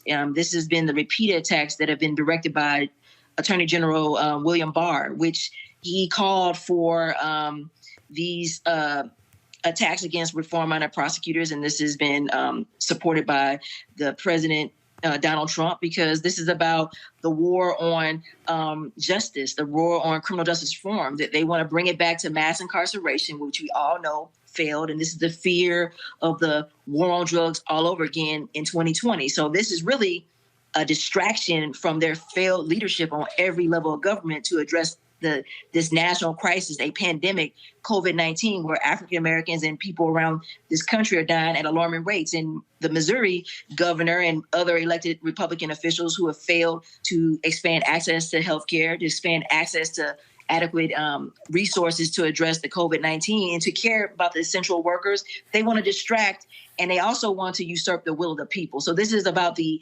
local elections that the Republican Party on every level have now decided to attack the local elected reform-minded prosecutors to usurp the will of their voters and to actually determine how we are elected by injecting themselves in our jurisdiction. And that's what this is about. This is about people criticizing the prosecutorial discretion that a prosecutor in my position has had since 1831. And why is my discretion basically challenged every step of the way? We're showing video right now, and this was a news conference from several months ago where Marilyn Mosby and those other black DAs were standing with you. And yeah, I mean, black females have been under attack across this country. Aramis Ayala in Florida, Marilyn Mosby there. I mean, we can go Kim Foxx in Chicago. We can go on and on because you have folks who have been in power and they do not want to see change agents in DA positions. But the attacks are they have this unique vitriol against us. They dehumanize us, and this intersection of race and sexism is real. I've been told that I should be strung up by a tree by the KKK. I've also been told that they want to see a bullet in my head. And because of the attacks of President Donald Trump on how the sitting elected prosecutor does their job, also, I've had people coming from Ohio, white supremacists, and many other individuals coming out, protesting outside my home. And so it's not just critique and criticism. It's actually dangerous and fear for us to do our job the right way. And it's truly about justice. And so when you have these attacks where you see examples of the Attorney General of my state who wants to call for prosecutorial discretion in the Michael Flynn case, but he does not lodge prosecutorial discretion when we have wrongfully convicted individuals like Lamar Johnson languishing in prison, when we have overwhelming evidence that my conviction integrity unit found out that this person needs to be released, then he fights against these types of cases. But then he wants to talk about upholding the Constitution. And so we have to question these political motives of people who pander for political reasons. But then they want to use us as saying we're pandering to a political decision and we're doing our job. I mean, the only thing that gets the benefit of the doubt is justice. That's it. All right, then. Kim Gardner, when is the primary? When's the election? It's August 4th. It's coming up. All right, soon, then. And we're fighting. All right, then. Well, we'll surely be watching those election results. Good luck in it. Thank you. All right. Thank you, Mr. Roland Martin, Thank for you. allowing me on here. Absolutely. We appreciate it. Thanks a bunch. All right, folks, let's talk about this story out of Alabama. Talk about some of these crazy people. An Alabama lawmaker has resigned as the pastor of a church because he attended the birthday celebration of a Klan leader. Alabama Republican Will Dismukes of Prattville stepped down from his role at Pleasant Hill Baptist Church on Wednesday following a meeting with church officials. Now, again, he attended a celebration for Confederate Army General and former KKK leader Nathan Bedford Forrest. Yeah, y'all, he's a state lawmaker. Now, let's go to this story here. In Harperswood, Michigan, the mayor, Kenneth Pointer, he has resigned. Go to my iPad. This is the Detroit News. The city of, this apparently over comments he made regarding white supremacists. Now, they laid out the statement here. During a meeting last week with community leaders and city department heads, Pointer reportedly told them, "I understand why white people would become white supremacists." Well, let's just say that pissed off a lot of people. And so the city attorney released this statement. The city of Harper Woods has just accepted the resignation of Mayor Kenneth Pointer. It's a very difficult thing. Mayor Pointer has devoted much of his adult life to doing great things for those who live and come to visit the city of Harper Woods. He's gone above and beyond the call of duty to make Harper Woods a great place to live and do business. Unfortunately, the city does believe it's in the best interest that Mayor Pointer resign. We do not believe his comments were appropriate or reflect those who live and work in the city of Harper Woods. We also feel it's necessary in order that we can bring change and enhance the civil liberties and rights of each and every person within the city and those who come to visit on a daily basis. We wish Mayor Pointer well. Rob, it's hilarious. You see, the thing that we are seeing here, and it's not just because Trump is in there, but what we are seeing white folks be exposed for exactly who they are. And his presence and his just blatant appeal to white supremacists has unleashed this across the country. Well, there's no question. I think, don't let your president get you in trouble because people think they can do. They're like, now we can say it. We can do it because we have a president that's finally said what we all believe, which a lot of people don't believe that, but they believe that because they believe crazy stuff. So they're getting to the point to think they can do what Donald Trump can do, and you can't. You can't do that. And you know what? We're not going to stand for it because we're not going back. We're not going back to those days, and we're going to fight. And we're going to move forward. It's not acceptable where we're at now, but we're certainly not going to go back to where we were in 1950. But you got some folks believing that they can do that because he has empowered this culture of hate and a culture that you can just feel good about white supremacy because he says it all the time. So if the president says it, I should be able to say it. But you know what? You can't. And hopefully in November, we're going to show the president can't do this either. Lauren, they were pissed off because they've been protesting in that place over Priscilla Slater, a black woman who was killed there. And so go back to my iPad, please. Pointer's wife, Margaret, allegedly tore up a demonstrator's sign and one in which marchers gathered outside the couple's home, angering the mayor. So basically, these folks were protesting, these black people were protesting, and his inner white supremacists started talking out loud. Yeah, I think that one of the things that has been really interesting to watch during the last maybe 4 or 5 weeks is people who are driven into action when somebody puts a Black Lives Matter sign up or writes Black Lives Matter on the ground. It's a really sort of telling thing how uncomfortable people are with that and this whole desecrating Black Lives Matter signs and being angry that people are saying Black Lives Matter is a very interesting viral video from Arkansas online right now, a white gentleman with a Black Lives Matter sign and everybody reacting negatively to him. It's telling. I think it points to the insecurity of the changing demographics in the United States. It also, of course, gives you a very worrisome glimpse into the vestiges of the history of the United States with regard to the standing or lack of standing that African Americans have had for 400 years. But to me, it's interesting also to juxtapose that with the amount of white folks that we've seen marching in the streets in favor of Black Lives Matter who are completely comfortable with saying Black Lives Matter and wearing the T-shirts and everything else. But it is amazing to see some of the people who are they just cannot take it. They cannot handle it. And again, they reveal themselves. Oh, absolutely. Folks, some breaking news here. Go to my iPad, please. They're in Michigan. And this is reading from the Detroit News. A 15-year-old Oakland County girl whose months-long detainment drew national condemnation because it was punishment for missed homework amid the pandemic was released Friday evening to the custody of her mother.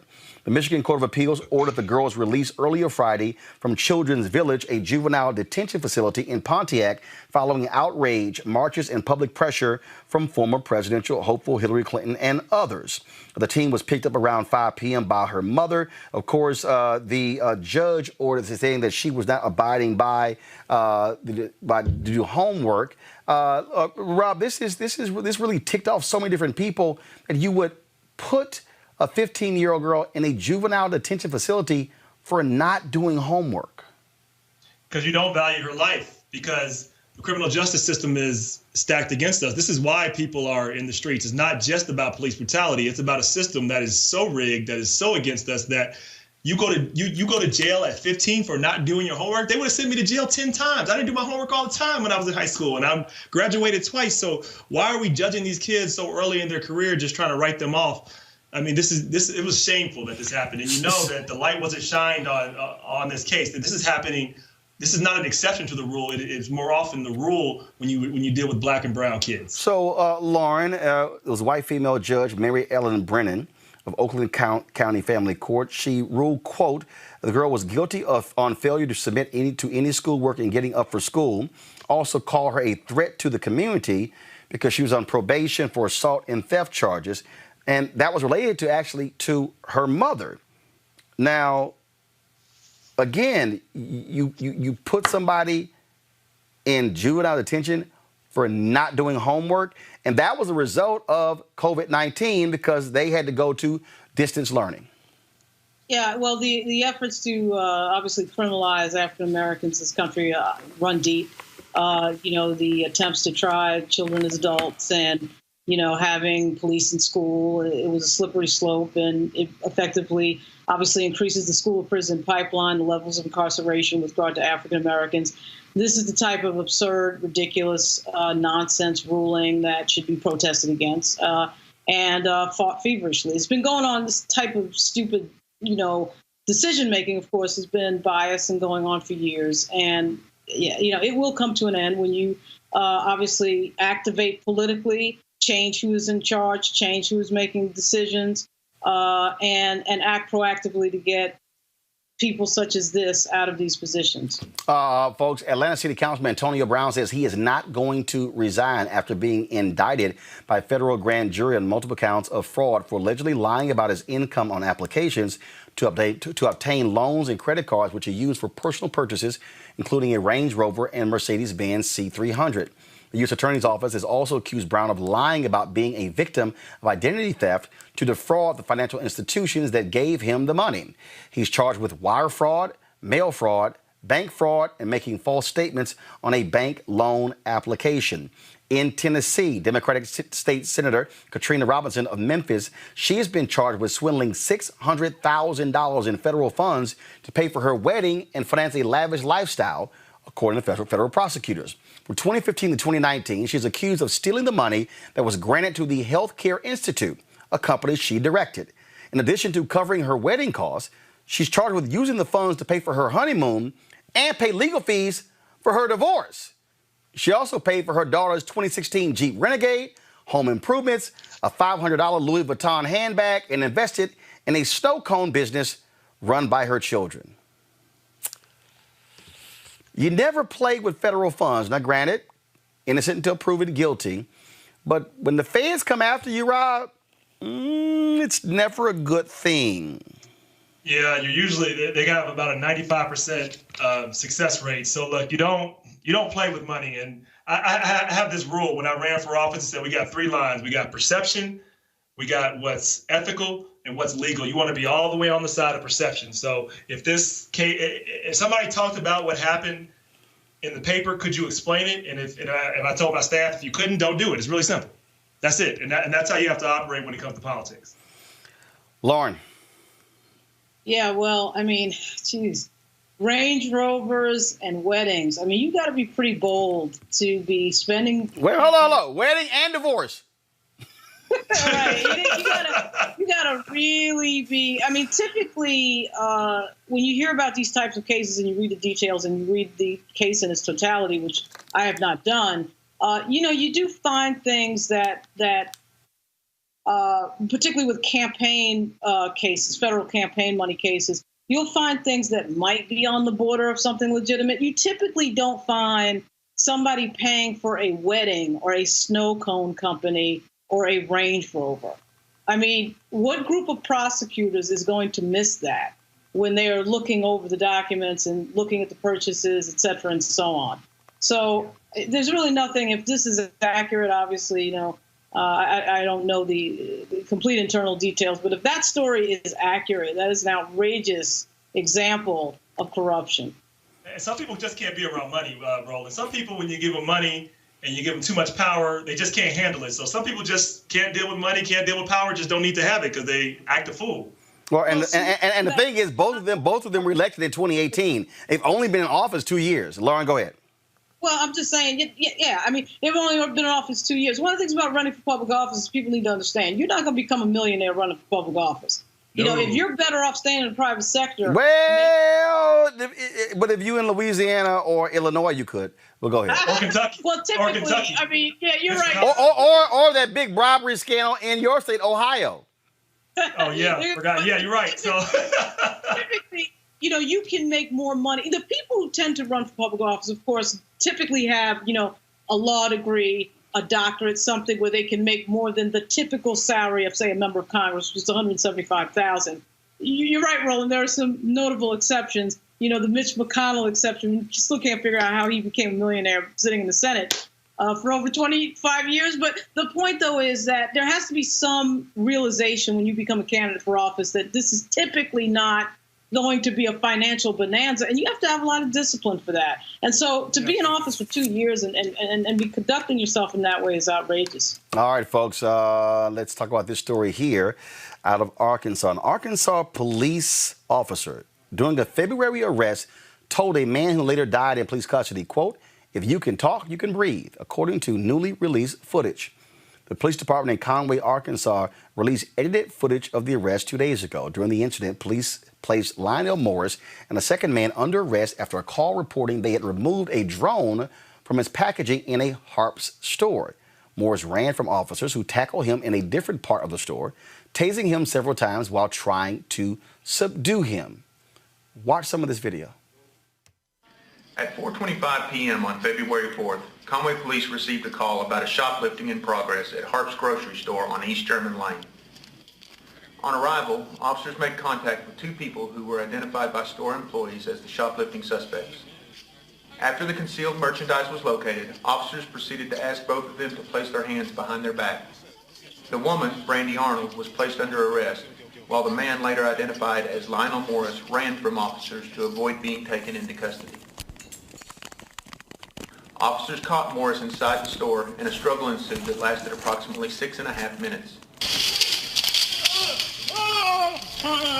Gotcha. Help me! Beat me up! Stop!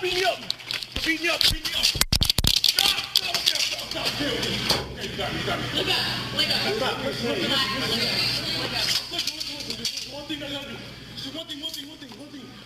During the struggle, officers instructed Morris to submit to arrest nearly 40 times. Please, sir.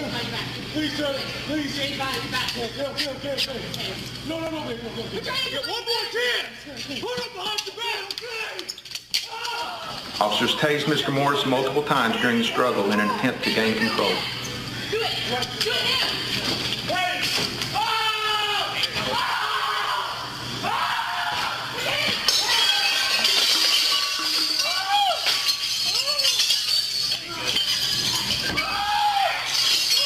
During the incident, Morris said he was in medical distress while continuing to fight for several minutes.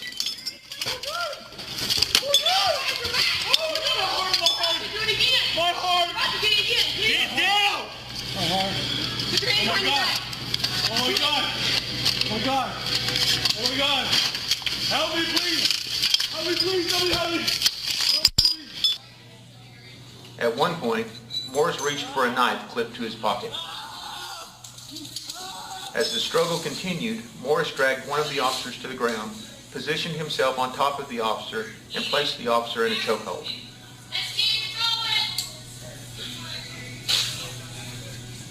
Instead of using deadly force, the officer grabbed the knife and drew it from the immediate area.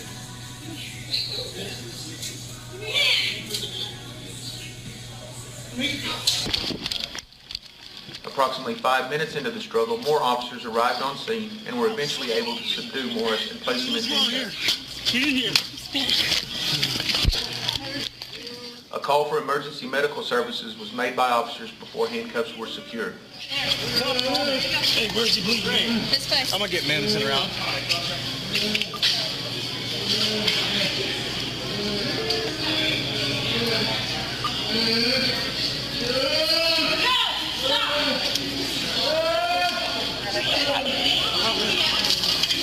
Stop to one, Conway. Get Madison out. Stop. Stop moving. Anybody else missing a... You talk. Where's stop? Stop moving. Stop moving.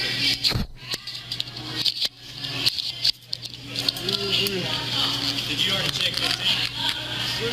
No. You can talk, you can breathe. Chill out. We got an ambulance.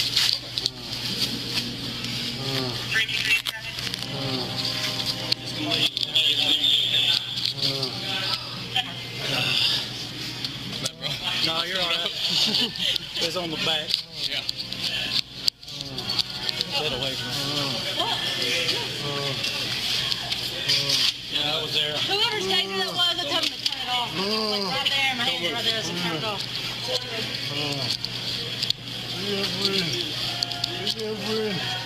Don't move. I said don't move. Put your Stop head moving. down and be still. You Stop understand moving. that? Put your head back on the floor and straighten your leg out. No. Stop moving. Put your head down and be still. I think I might have done that. You got hand sanitizer? You got hand sanitizer? Man, you got hand sanitizer? Sir, please. Oh, I can't breathe. Prior to medical personnel arriving, Morris was placed in a recovery position and began receiving treatment for injuries he sustained during the struggle. Medical professionals arrived and took over care and treatment. Unfortunately, Mr. Morris passed away during transport to the hospital. At the request of the Conway Police Department, Arkansas State Police responded to the scene and started an independent investigation into the incident. This investigation ultimately took several months, interviewed multiple witnesses, reviewed all videos and audio from both Harps and the Conway Police Department, and encompassed the state medical examiner's report. The autopsy and toxicology report determined that Mr. Morris was positive for several drugs, including methamphetamine and morphine. The level of drugs in Mr. Morris's system and the strain he exerted while struggling with the police ultimately contributed to his death. The Arkansas State Police turned over their entire file, including the medical examiner's report, to the 20th Judicial District Prosecuting Attorney. After a thorough review, the prosecutor determined there was no evidence of any criminal wrongdoing by the Conway Police Department or the Conway police officers involved in this unfortunate incident. Now that the independent investigation has determined that officers did not cause Mr. Morris's death, an internal professional standards investigation will proceed in order to further review details of the case and determine whether there were any policy or rule violations. People may view aspects of this incident and be disturbed or uncomfortable. I understand. Use of force in any situation is uncomfortable and should always be analyzed to determine if things can be improved upon. In reviewing this incident, I recognize that there are things as a police department we can do better, and these are things that we will do better. In closing, I once again would like to express our sympathies to the Morris family and all others impacted by this unfortunate incident. I guess what bothers me, and Rob, I'm going to go to you because I think back to the John Crawford III story out of Ohio. I think it was Beaver Creek, Ohio. Yep, that's it. They say here that the store called the cops because they removed a drone from the package. It wasn't shoplifting. It wasn't theft. So that required you to call the cops? Yeah, I mean, no, it doesn't. And you call the cops because you see a black person and you feel like they're a threat to you no matter what. And again, I think I've told you the story. I had people call the cops on me when I was 12 years old, and I was put in the back of a police car for no reason. My mom had to come up and actually. She almost cussed out the police officer, but I went home that day because I didn't have a reason to be back there. But this is what black people go through in America all day, every day. They assume you're a criminal, and it often leads to encounters like that. And I definitely blame the store owner for calling someone if no one's life's in danger, if they actually didn't steal anything. It just makes no sense. Again, that's what I don't get, Lauren. They didn't walk out of the store with it. So, okay, you don't open a package in the store. That requires you to call the cops?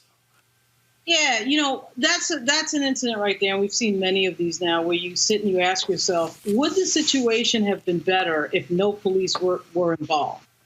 And the answer is yes. If the police had not shown up that day, somebody would still be alive. And when you find yourself asking that general question, I mean, it's not as if they're looking for somebody who just murdered 5 people, who just did a mass shooting, something like that. It's a shoplifting beef. And whether he was shoplifting or not, you're talking about a petty theft. And so there's 2 things at play there. One is, did the cops come and make the situation better or worse? I think is an open question that we should be asking ourselves about policing. The other question is how we deal with mental health just generally in this country, which the answer is we don't deal with it. We have the police dealing with every single problem across the board. Police are truant officers. Police are mental health, interveners. They're domestic violence interveners. And so the part in there that I think we never really confront is that we are asking our police to do too much in general. And also, when we ask them to get involved with things like this, where there may in fact be a mental health issue or just a basic health issue, if this person was in fact on some sort of drugs, are the police the best answer for that situation? And when you see all this confusion on video happening over what may or may not be a petty theft and what looks like sort of a very sort of low-end convenience store, it's kind of like, really? I mean, I would think that we should look into the mirror as a society and say, we should be able to do better than that. We should be able to come up with something better than what we just saw in that video. I mean, and then officers should be able to de-escalate, learn how to deal with situations before they get to, could they have used the force? They probably could justify the force used. I don't know. I didn't see all of it, but that's not the question we should ask. The question is, could it be done a different way to prevent a death? Could you de-escalate the situation, knowing how to talk to people, know how to talk them down, even when they get away, even when they ran, and just figure out how to calm the situation versus making people more agitated and finding a way to, just escalate the situation. Again, I still start with the most basic thing. You do not call the cops because somebody opened a package. We call the cops for everything. I mean, what? And that's the problem. The problem is, which is why when Derek was talking about these efforts to defund the police, why in San Francisco what they have done is they have sent mental health professionals. I was reading a story the other day where in Kentucky, I think it was in Kentucky, they've sent social workers, and it's drastically decreased the number of arrests because they dealt with the issue without law enforcement. When you bring law enforcement who has tasers and guns, shit happens and folks die. That's the difference. That's the difference. When you're a hammer, everything is a nail. And what do cops do? They are there for use of force. They are there with a license to kill. That's why cops have a special designation under the law. They, in fact, have a license to kill. But we do have to get into a discussion very quickly about how we deal with some of these things that have nothing to do with the need for violent force. Because right now we're in a situation where cops are dying. We see it all the time, obviously, on your show, Roland. We have these video examples of stupid people calling the cops over nothing, and really escalating the situation just by calling the cops. So that right there is an escalation. And the cop shows up and has to deal with this dispute that really is not worthy of a law enforcement officer. Yeah. Yep, absolutely. All right, folks. Rob, Lauren, I certainly appreciate you joining our panel. Derek, come back, Derek. Don't be scared. Don't shut down. Maybe he had to go to the bathroom or something. I don't know. Don't run. All right, I appreciate it, folks. Coming up next, we'll chat with singer Jody Watley. She's in the house. I'm Roland Martin Unfiltered. Back in a moment.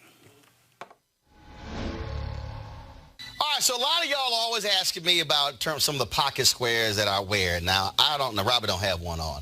Now, I don't particularly like the white pocket squares. I don't like even the silk ones. And so I was reading GQ magazine a number of years ago, and I saw this guy who had this pocket square here, and it looks like a flower. This is called a shibori pocket square. This is how the Japanese manipulate the fabric to create this sort of flower effect. So I'm going to take it out and then place it in my hand so you see what it looks like. And I said, man, this is pretty cool. And so I tracked down, it took me a year to find a company that did it. And so they make these about 47 different colors. And so I love them because, again, as men, we don't have many accessories to wear, so we don't have many options. And so this is really a pretty cool pocket square. Now, what I love about this here is you saw when it's in the pocket, you know, it gives you that flower effect like that. But if I wanted to also, unlike other, because if I flip it and turn it over, it actually gives me a different type of texture. And so therefore it gives me a different look. So there you go. So if you actually want to get one of these shibori pocket squares, we have them in 47 different colors. All you got to do is go to RolandSMartin.com/pocket squares. So it's RolandSMartin.com/pocket squares. All you got to do is go to my website and you can actually get this. Now, for those of you who are members of our Bring the Funk fan club, there's a discount for you to get our pocket squares. That's why you also got to be a part of our Bring the Funk fan club. And so that's what we want you to do. And so it's pretty cool. So if you want to jazz your look up, you can do that. In addition, y'all see me with some of the feather pocket squares. My sister, who's a designer, she actually makes these. They're all custom made. So when you also go to the website, you can also order one of the customized feather pocket squares right there at RolandSMartin.com/pocket squares. So please do so. And of course, that goes to support the show. And again, if you're a Bring the Funk fan club member, you get a discount. This is why you should join the fan club. All right, speaking of our fan club, folks, everything that you do goes to support this show. Your dollars make it possible for us to be able to do the kind of show that we do 5 days a week live. And, of course, we stream our content 7 days a week. Let me give a shout out. Here's some people here who have joined our fan club who've given $50 or more. Angela Davis, Corey Brown, Deborah Gaston, Don Terrell, Erlene Davis-Lee, Eloise Joseph, Eugene Evans, Evangeline Hunley, Jacqueline Taylor, Janie Johnson, Gio Hendricks, Joan Maliszewski, Josie, Kenneth Darby, Lamont Creole Kitchen, Marie Diane Smith, Mary, Michael Sanders, Molin Music, Monique McCullough, Patricia Ducksworth, Philip Kelton, Phyllis Whiteside, Relax Me, Roy M. DeBose Jr., S. Smith, Samuel Collins, Sharice R. Patillo, Shauna Yeldeld, Tessra Lawson, the styling firm of Atlanta, Thomas Hatton, Tanya Pass Brown, Trent, Trina Lewis Mundy, Vera Joyner, Victor Figueroa. And so we certainly appreciate it. Also, I got, let's see here, Floria Bradley. She just actually sent us something in today, y'all. We are waiting to get Jody on, and so she'll be on shortly. And so we certainly appreciate Floria joining our fan club. She wrote a note. She says, thank you, Mr. Martin, for keeping the people informed during this newsy time. I love your program. Thanks again. Floria Bradley, Myrtle Beach, South Carolina. I got to get to Myrtle Beach to play some golf. I have talked about it. I've spoken there. But I've never played golf. They got fantastic golf courses in Myrtle Beach. All right, y'all, let's see here. Let's see here. They said to Ronald Martin, Patricia Evans, that's not me. I'm Roland. Mr. Martin, I would first like to say thank you for all that you do for the culture. I've learned so much by watching you and your panel of guests educating me on our history. I even bought the Martin Luther King book, Where Do We Go From Here, Chaos or Community. It reminded me of when I lived in South Philly working on the polls. I would like to ask you a question. I live in Virginia now, and I'm not registered to vote here. I used to live in Gainesville, Florida. Can I get a mail-in ballot from there? Yes, you can. And so if you, first of all, here's the deal, Patricia. If you are still registered to vote there, You can, but the reality is you live in Virginia. So Patricia, you should get registered right now in Virginia. That's where you live. And so all you got to do is just do this here. I'm still doing our fan club appeal, folks. But Virginia, I want you to go to my iPad, go to vote.org. So Patricia, if you're watching, I want you to go to vote.org. Go to vote.org, and you can actually check your registration. You can get registered to vote right here. Right here, you can also request a ballot. So you should, since you're living in Virginia now, you should actually get registered in Virginia. You no longer live in Gainesville, Florida, so you should register there. Now, if you still have a home there and that's your homestead, well, you can do that. And so, but again, you should really be registered where you live. And so I want you to do that. Folks, y'all let me know when we got Jody on the line so I can go to her. Let me go right here. I got another letter here. So let's see here. Miriam Woodard. Miriam, I appreciate it. I enjoy your daily Roland Martin Unfiltered show. I'm thankful for your platform that gives us more detailed news than I get on television. I appreciate you want us to be able to continue this wonderful platform. And close is my money order to help and support. And so I certainly appreciate it, Miriam Woodard. Thank you so very much for supporting us. Just a couple of more I'm going to open, y'all. And again, we are getting Jody Watley on the line for our phone conversation. She's got a new project out, and we want to talk to her about that. And so keep up the great work. And this is from, I can't read, y'all. This is from In Person. I can't read. I cannot read this, y'all, and I'm real good. I cannot make this out. But it's In Person out of Roosevelt, New York. So I certainly appreciate that for your support for the show. Y'all got to do me a favor. Y'all got to spell y'all name out. I can't read some of y'all cursive now. So I appreciate that. Let me see if I can. Man, y'all got this envelope, and you got tape on it. Man, it's like I'm going to need to call like getting in a Fort Knox, open up some of y'all envelopes. Y'all want to make sure nobody opens this sucker. I understand. Let's see here. This is from Anita Riggins in Tucker, Georgia. I appreciate it, Anita. And let's see here. And finally, who we got here? We got a card here. You sent us a big old card. So let's see here.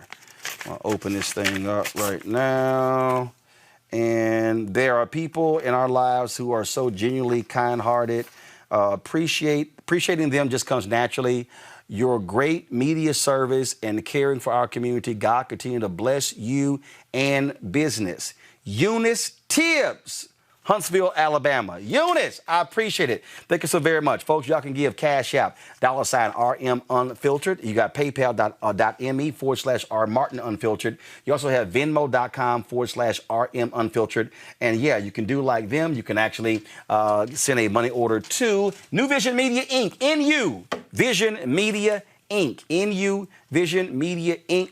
1625 K Street Northwest, Suite 400, again, Washington, D.C., 2006. New Vision Media, Inc., 1625 K Street Northwest, Suite 400, Washington, D.C., 2006. Okay, folks, do we have Jody? What's up? What's up? Let me know something.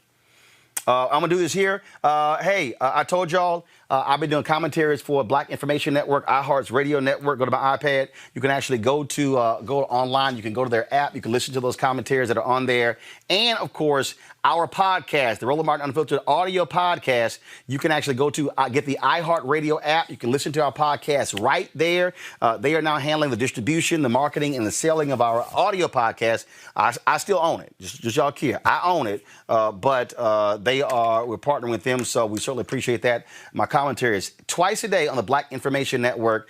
So there are about 15 or 20 radio stations across the country. So it might be in your local city, but if you want to hear the radio network, just go online. You can listen to the app. You can listen to it online as well. And so please support those particular projects. All right, y'all. You've heard her music. We remember her, of course, in the group Shalimar. She's also been a solo artist. Absolutely fascinating. We enjoy her energy, her spirit. And joining us right now on Roland Martin Unfiltered, the great Jody Watley. What up, Jody? Hey, what's happening? happening? How you doing? I'm great, but after that clip you just showed, we really are needing a healing. My new song, The Healing. I'm just traumatized at the whole thing. I mean, my goodness. Yeah, well, the thing is, what we're seeing across this country, we're seeing so much dialogue around these issues.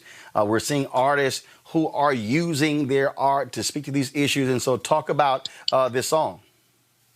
Well, The Healing is very timely. I mean, clearly with the rise and the openness of brazen racism and all of these senseless killings with police brutality, the whole Black Lives Matter movement. And I was thinking about Elijah McClain today, that we haven't been hearing about those officers. And, Breonna Taylor, the officers still haven't been arrested. And so The Healing, it is a song that I wrote before this pandemic and all of this happened, but it's so timely because it is learning lessons of life and trying to put more love in the world, and living in the now and what we can do to make the future better. And we all need a healing, this earth, this world, these politicians. I mean, it's timely. And it's a groove, too. I always like to make people dance as well. Of course. So here's what's about to happen, folks. We're going to play you a snippet of the song. Now, so let me explain to y'all what happens with Facebook and YouTube, okay? So just want to give y'all upside. So what happens with Facebook, if we play music and then all of a sudden the record label or someone then puts a copyright strike, they'll immediately stop the stream.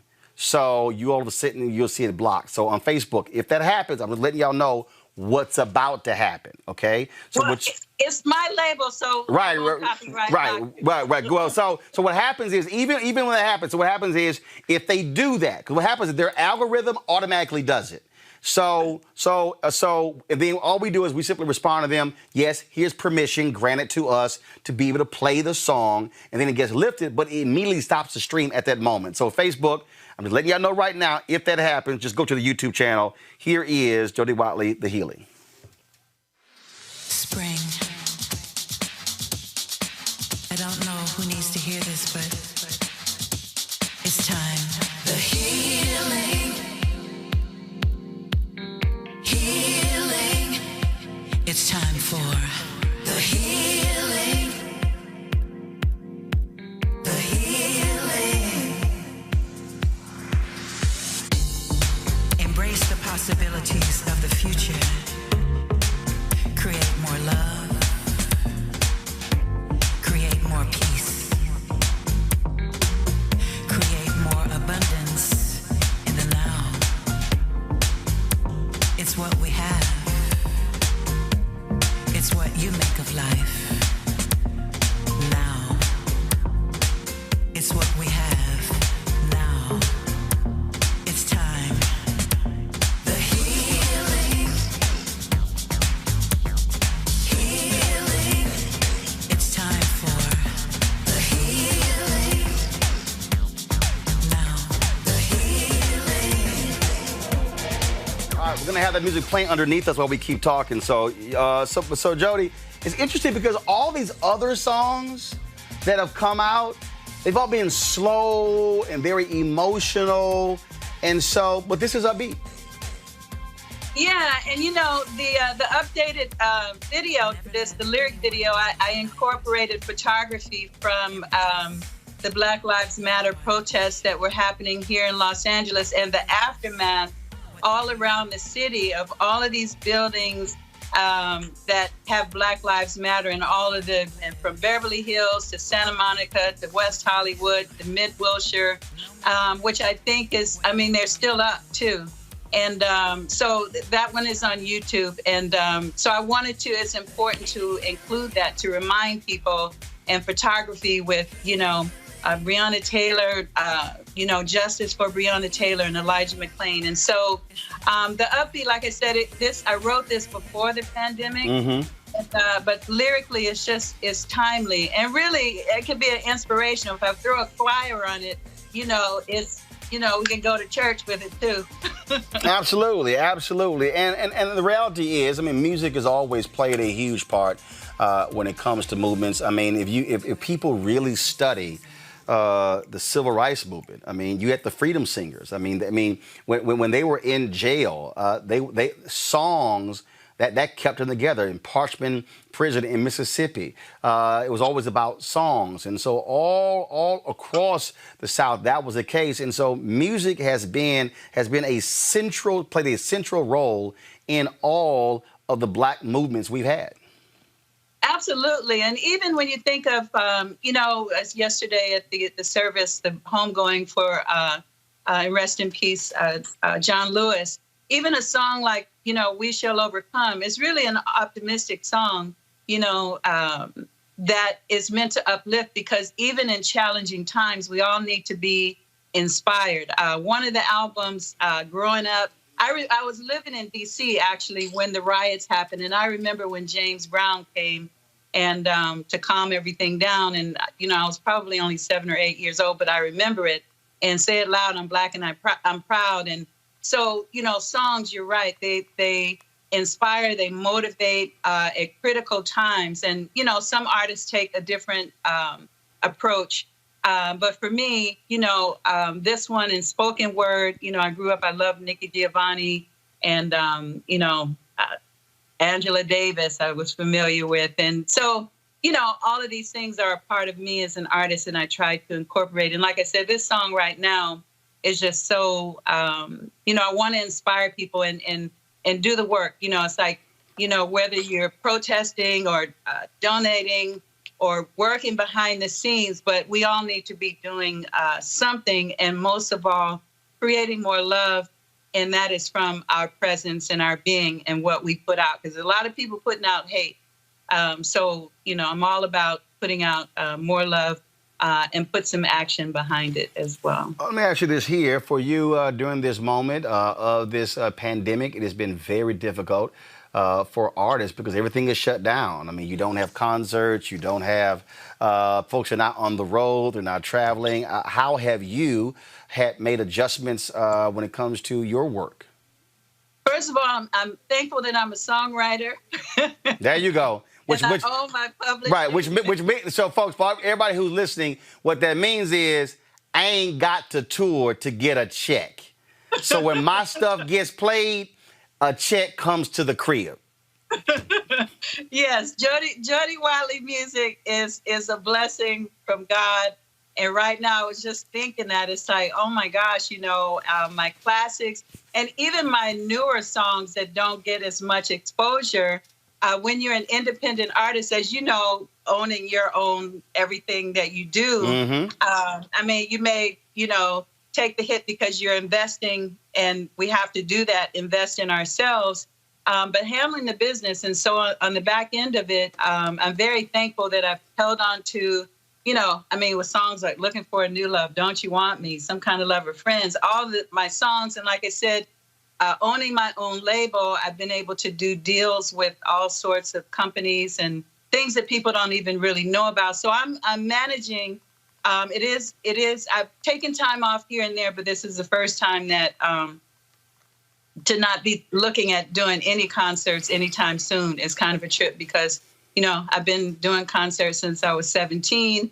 And even though, like I said, taking time off to live life and, have a balanced life, but I have no idea because the concerts will come back flat. Mm-hmm. And so, everybody always, live below your means, not above your means, and always save your money. I remember, at one point along the way, and I was saving, and someone told me, well, saving is for old people. And I remember saying, well, I guess I'll just be old then because I'm going to be saving my money. So remember, people, all the flash and glitter, all that stuff, I like nice things, don't get me wrong. But, so during this pandemic, I'm really thankful that I've been very modest in my lifestyle. Well, the thing is, last night, Steve Perry and I had a conversation on Instagram Live. And actually, he and I were talking. And he was like, man, you know what? We need to help some other people with this conversation. And he was like, let's do Instagram Live. And so I'm having, what we're going to do is we're actually going to grab that conversation and then take it off of the stack boxes, put them side by side, and we're going to stream that on my platform. And the whole conversation, it was about ownership. It was about when I turned down a deal to sign with TV One because I knew what I wanted to create, and I also knew that it was a limited opportunity. And I said, this is the moment to do it. And so many people, again, they fall for, like I tell people all the time when they see these announcements of, oh man, so-and-so signed a $50 million record deal. I'm like, no, they didn't. No, that's an advance. Right. That's an advance. You have to pay it back. Right. And then that was when that was a story about Mary J. Blige that was dealing with the divorce and something like bankruptcy. It was sort of like she still owes the record label $12 million and 3 albums or whatever. And people don't understand that I don't care what it is, you better focus on the business of your business. Yeah. Absolutely. And even, ironically, last night I was on Twitter and Tamar Braxton, who I'm sending well wishes to, someone retweeted something that she had tweeted out, and it was she felt like a slave to, she didn't own her life, and with the TV deal that they have and everything that's going on with her. But, I tweeted her, I don't know her, but I just said, it's not the end, but lessons learned. And ownership is important, and it's under rated in terms of how people perceive things, being independent. I mean, when we're all starting out, we all go through you have to go through it to learn it. But once you learn the lesson, it's all about ownership and owning what you do, because, number one, the reward of it is so much more. And then you have control over it, from here on out, it's yours. Right. And when it's yours, first of all, you're not under the pressure. One of the things I tell people all the time is that that debt, I call them invisible shackles. And so what happens is when you don't own, when you don't own, and let's say you're working for someone else, and then you have debt, now all of your decisions are predicated on, man, I can't do this and this because, man, if I lose this thing, then how am I going to pay this? When you talked about living below your means, yeah, oh my goodness, I can't make this decision because if I do, this impacts my money over here. How am I going to pay my mortgage? How am I going to pay my car note? Well, if you did like I did, I paid for my car the moment I bought them. So therefore, I drove off the lot owning them. My house is paid for. I only use a secured credit card that I secured with CDs. So if anything ever happens, well, the CDs already will pay off the balance of that particular card. And so that completely, and this is after filing for bankruptcy because I had no health care. My appendix ruptured in 2000 and then almost got the house foreclosed on. And 70% of the people who file bankruptcy is because of health care. But the whole point there, I've been able to make the independent decisions to own my own stuff because by having no debt, I now have freedom to make those decisions. Right. No, one of the impactful books that I read along the way was a book called Rich Dad, Poor Dad. I read that book probably 20 years ago. And I learned so much. It was so practical, from real estate and just everything, good debt, bad debt, not being in debt, all of those things. And, and so the principles that you mentioned is true. And people they get so caught up in the things that don't really matter or trying to impress people that in the end, if you lose it all, they won't be there for you, so it's best to, while other people are running their mouths, run your business. I think that is always great advice, and ownership is key in giving you and especially in the entertainment business, because as we can see, I mean, film and TV and everything, and things are so cyclical, and you find out people don't really care about you. No one will care about you as much as you will yourself. So handle your business. Yeah, and the thing is, so what you said about the songwriting piece, if we look at history, Sam Cooke understood that, but he still got swindled out of that by his president. So that's also in terms of how you're trusting people to make sure. What ended up happening in his case, he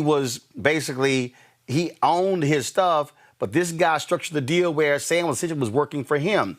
So many other songwriters, and Ray Charles said, "Own your masters." Prince was trying to get a lot of artists to understand when he got out of the Warner Brothers deal why it was important. Same thing. Chance the Rapper, when he does deals now where he's independent, he only does distribution deals. He's like, no, I don't need y'all for that. In fact, I'm actually working on a book deal. And we almost finished negotiating that book deal. And the initial terms, when I saw it, and I was kind of like, I'm sorry, this is a distribution deal. I don't need to pay X percent for that, because I don't need them for that. And that's the thing that so many people get so caught up. And I think, to be perfectly honest, Jody, I think that they want to get caught up in the hype without realizing that hype lasts that long. And to your point, like a situation like this here, you sit at the crib doing this right here. Cha-ching. Yes. Cha-ching. Cha-ching. Well, other folk trying to do virtual concerts, they trying to sell stuff, because their whole livelihood is really based upon still performing, which is why it's hard to see some entertainers who are 70, 75, 80 still having to hit the road hard, because that's the only way they can make a living.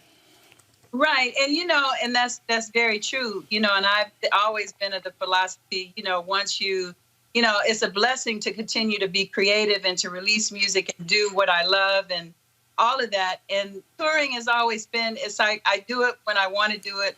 I love to do it, but it's not like I have to do it. And there's a definite freedom in that, because you're right. It's like you don't want to be 70 and 65 and you have to do it. And so, coming up with other ways, even with my merchandise, owning myself. And if I want to I'm doing an interior sanctuary since we're spending so much time at home, and I believe in being chill and everything. It's like I don't have to pay somebody because I did a bad 360 deal or something like that. Right.